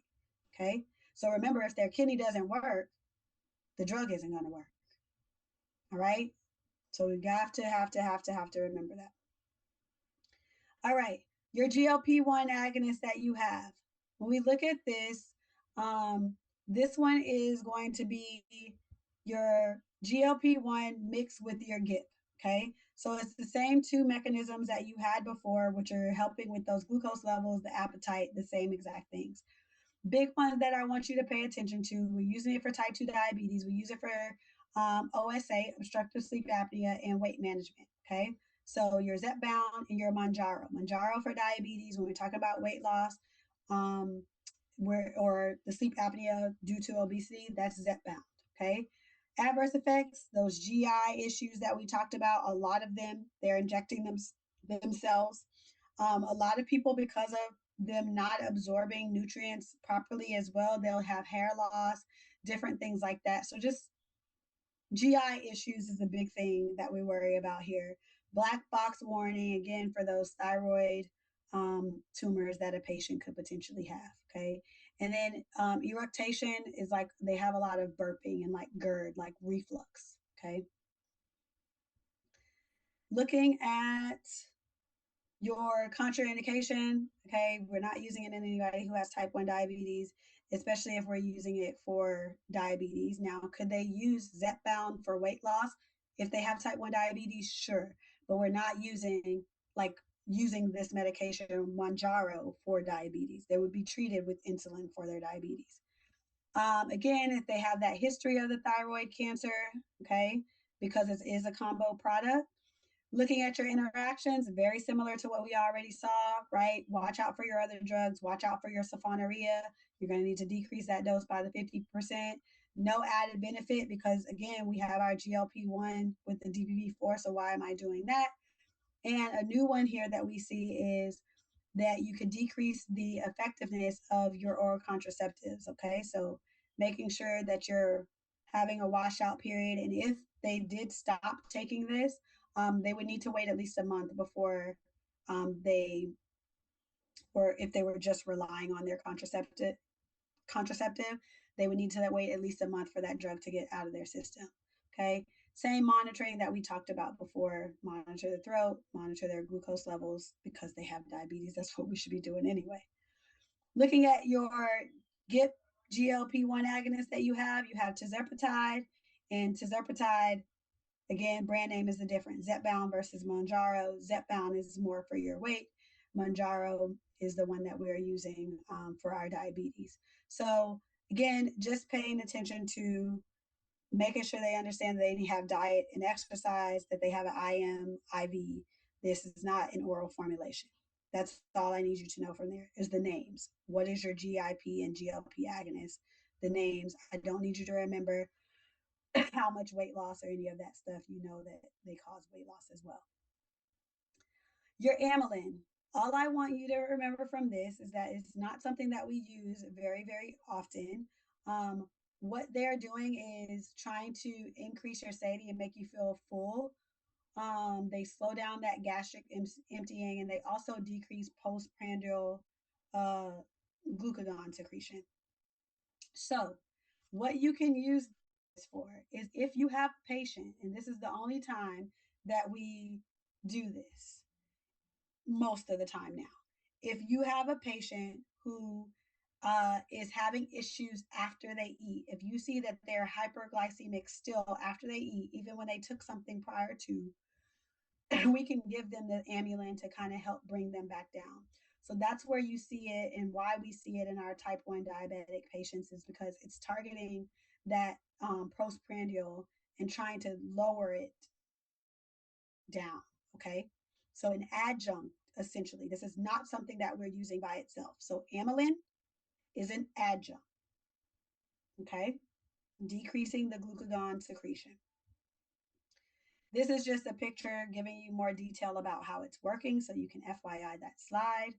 This is something that you already saw, just again showing you the benefits that we have, so you can FYI that slide because you've seen it already. Looking at what we're talking about with our adverse effects. So, big thing is that we can have hypoglycemia, which is why we don't love to use it. So, if you are using it in conjunction with your insulin and your type 1 diabetics, what have you, you would typically decrease your insulin, like the one that they're going to take before, so that rapid insulin before their meal, by 50% if they're going to be doing the amylin as well. And then you can slowly titrate your way back up. Because there is an increased risk of hypoglycemia with both of these drugs, you would decrease your insulin dose by 50%, and it's easier for you to titrate how many units they need. You also see that you have nausea. I don't care that you remember the percentage in type 1 versus type 2 diabetic patients. Just know that they have GI issues. So, nausea, vomiting, anorexia essentially occurring from these medications. If someone already has issues with gastric emptying or slowing, which is what this medication is doing further, we do not want to give them this medication. Or if they're a frequent flyer of having hypoglycemia, we don't want to give that to them. Okay. Our peds patients, not approved for that, so we don't really use it for them anyway. I already talked to you about this drug interaction with your insulin, so make sure that you decrease your insulin by 50%. Don't mix this with their sulfonylurea. This is now you decreasing your insulin because this is an adjunct. Amylin is an adjunct to your insulin, has GI issues, and it slows down the GI emptying. Okay. Because it slows down the GI emptying, you again see those adverse effects with delaying, the absorption of some of your other drugs. So an hour before, 3 hours after. The drug that we're talking about is going to be your pramlintide. Simlin is the brand name of it. Don't need you to remember any of these things. If you skip a dose, just like with your, if you skip a meal, skip a dose, just like we said with our rapid insulin. Okay. Your alpha glucosidase inhibitors. With this, I just want you to pay attention to the mechanism of action that I have underlined for you guys. Type 2 diabetics, not something that we use a whole bunch, but it is an option that we have that's available. With this, the only other thing that I want you to look at is that they take it with the first bite of food and lots of GI issues. Okay. With those GI issues, the gas, the abdominal pain, the bloating, what we do is we can say, hey, I can give you some Beano, but if you give them Beano, remember Beano gas? If you give them Beano, then what could happen is you could decrease the efficacy of the medication. So it's kind of like you're danged if you do, danged if you don't. Okay, so just remember the mechanism of action for your alpha glucosidase inhibitor taken with the first bite of food and it has GI issues. That's all I want you to remember from this. Your medications that you have are carbos and miglatol. If they have a serum creatinine that's over 2, which means that they're renally impaired, we don't want to use it. Okay. But I'm not even going to ask you guys that. Just know what these 2 drugs are that fall under alpha glucosidase. Remember the GI issue, you're taking it with the first bite of food, and that we're looking at your mechanism of action. Okay. That's it from that. Sulfonylureas, we've been talking about them. Here they are. So these are called sometimes secretagogues. And what they do over time is that their efficacy gets decreased because what they're doing is they're binding to that sulfonylurea receptor on the pancreas to get that beta cell to cause it to squeeze a little bit better. Okay, so it's leading to the stimulation of that insulin secretion by squeezing onto those beta cells. Again, we can't use this in our type 1 diabetics because they don't have them anyway. All right. So, what the thought is as to why we don't use these anymore and you don't really see them in a lot of guidelines is that sulfonylureas will burn out the pancreatic beta cells faster than the normal destruction of the body in your patients who have type 2 diabetes. So, that could also be why over time we see the efficacy of sulfonylureas decrease. This is not proven. This is the theory. This is why we don't typically use them. Also, side effects are a little bit trash, you guys. So we have hypoglycemia, which we said we needed to watch out for. Okay. So you have hypoglycemia here, which we're watching out for. You also see that we have weight gain. It's like, give me a break, sulfonylurea. Okay. So this is why we say that they suck. You have a skin rash. Okay. Hyponatremia. And then you have, if they have issues with sulfa or allergies to sulfa, then you can have an allergic reaction as well. Okay. Um, so I just want you to, again, remember the things that are in bold when we talk about sulfonylureas, because these are the things that we're likely to see on a test when we look at them. Looking at your drug interactions, so they have a lot of protein binding. So things like warfarin or anything that's highly protein bound, you will see. And I'm not going to ask you the difference in the generations of a sulfonylurea, so also don't even worry about that. First gen, of course, is worse than second gen. We made our 2.0s with second gens. But protein binding, they're having to compete. You can see displacement. And what happens with that is that we have an increased risk now of hypoglycemia, which we said is a big problem when we talk about sulfonylureas anyway. You have hepatic metabolism. So looking at your SIPs, make sure that you understand that it can interact with several drugs, whether it's an inhibitor or an inducer. And like I've been telling you guys this entire semester, Make sure that you remember what happens in the presence of an inhibitor versus an inducer. I'm not going to ask you these drug names because I'm being soft with y'all for some reason. I'm not going to ask you the drug name. I'll tell you if it's an inducer. I'll tell you if it's an inhibitor. You tell me what happens if you even have a question on it, okay? Looking at your renal dysfunction, your chlorpropamide, make sure that you're not giving this medication in our patients who have the renal dysfunction or if they're elderly. And then your GLP-1s and your DPP-4 inhibitors, we already talked about decreasing your sulfonylurea dose by 50% in those patients who are taking them. Here are your meds. You see that they all start with a G. So glipizide, extended release of glipizide. You have glyburide, which has a micronized version of it, which is sometimes they say is tolerated a little bit better. And then your glimepiride. Don't remember anything else besides the names on these slides because the other things that I told you to remember are right here, your interactions and then your adverse effects. Remember your mechanism of action and how it works. All right, your meglitidine. So we have two of them that we're going to talk about. Essentially, what they're doing, like our sulfonylureas, they're also stimulating the beta cells to secrete. They require the presence of glucose. So without glucose present, they will not do anything. They won't work. So that's a benefit.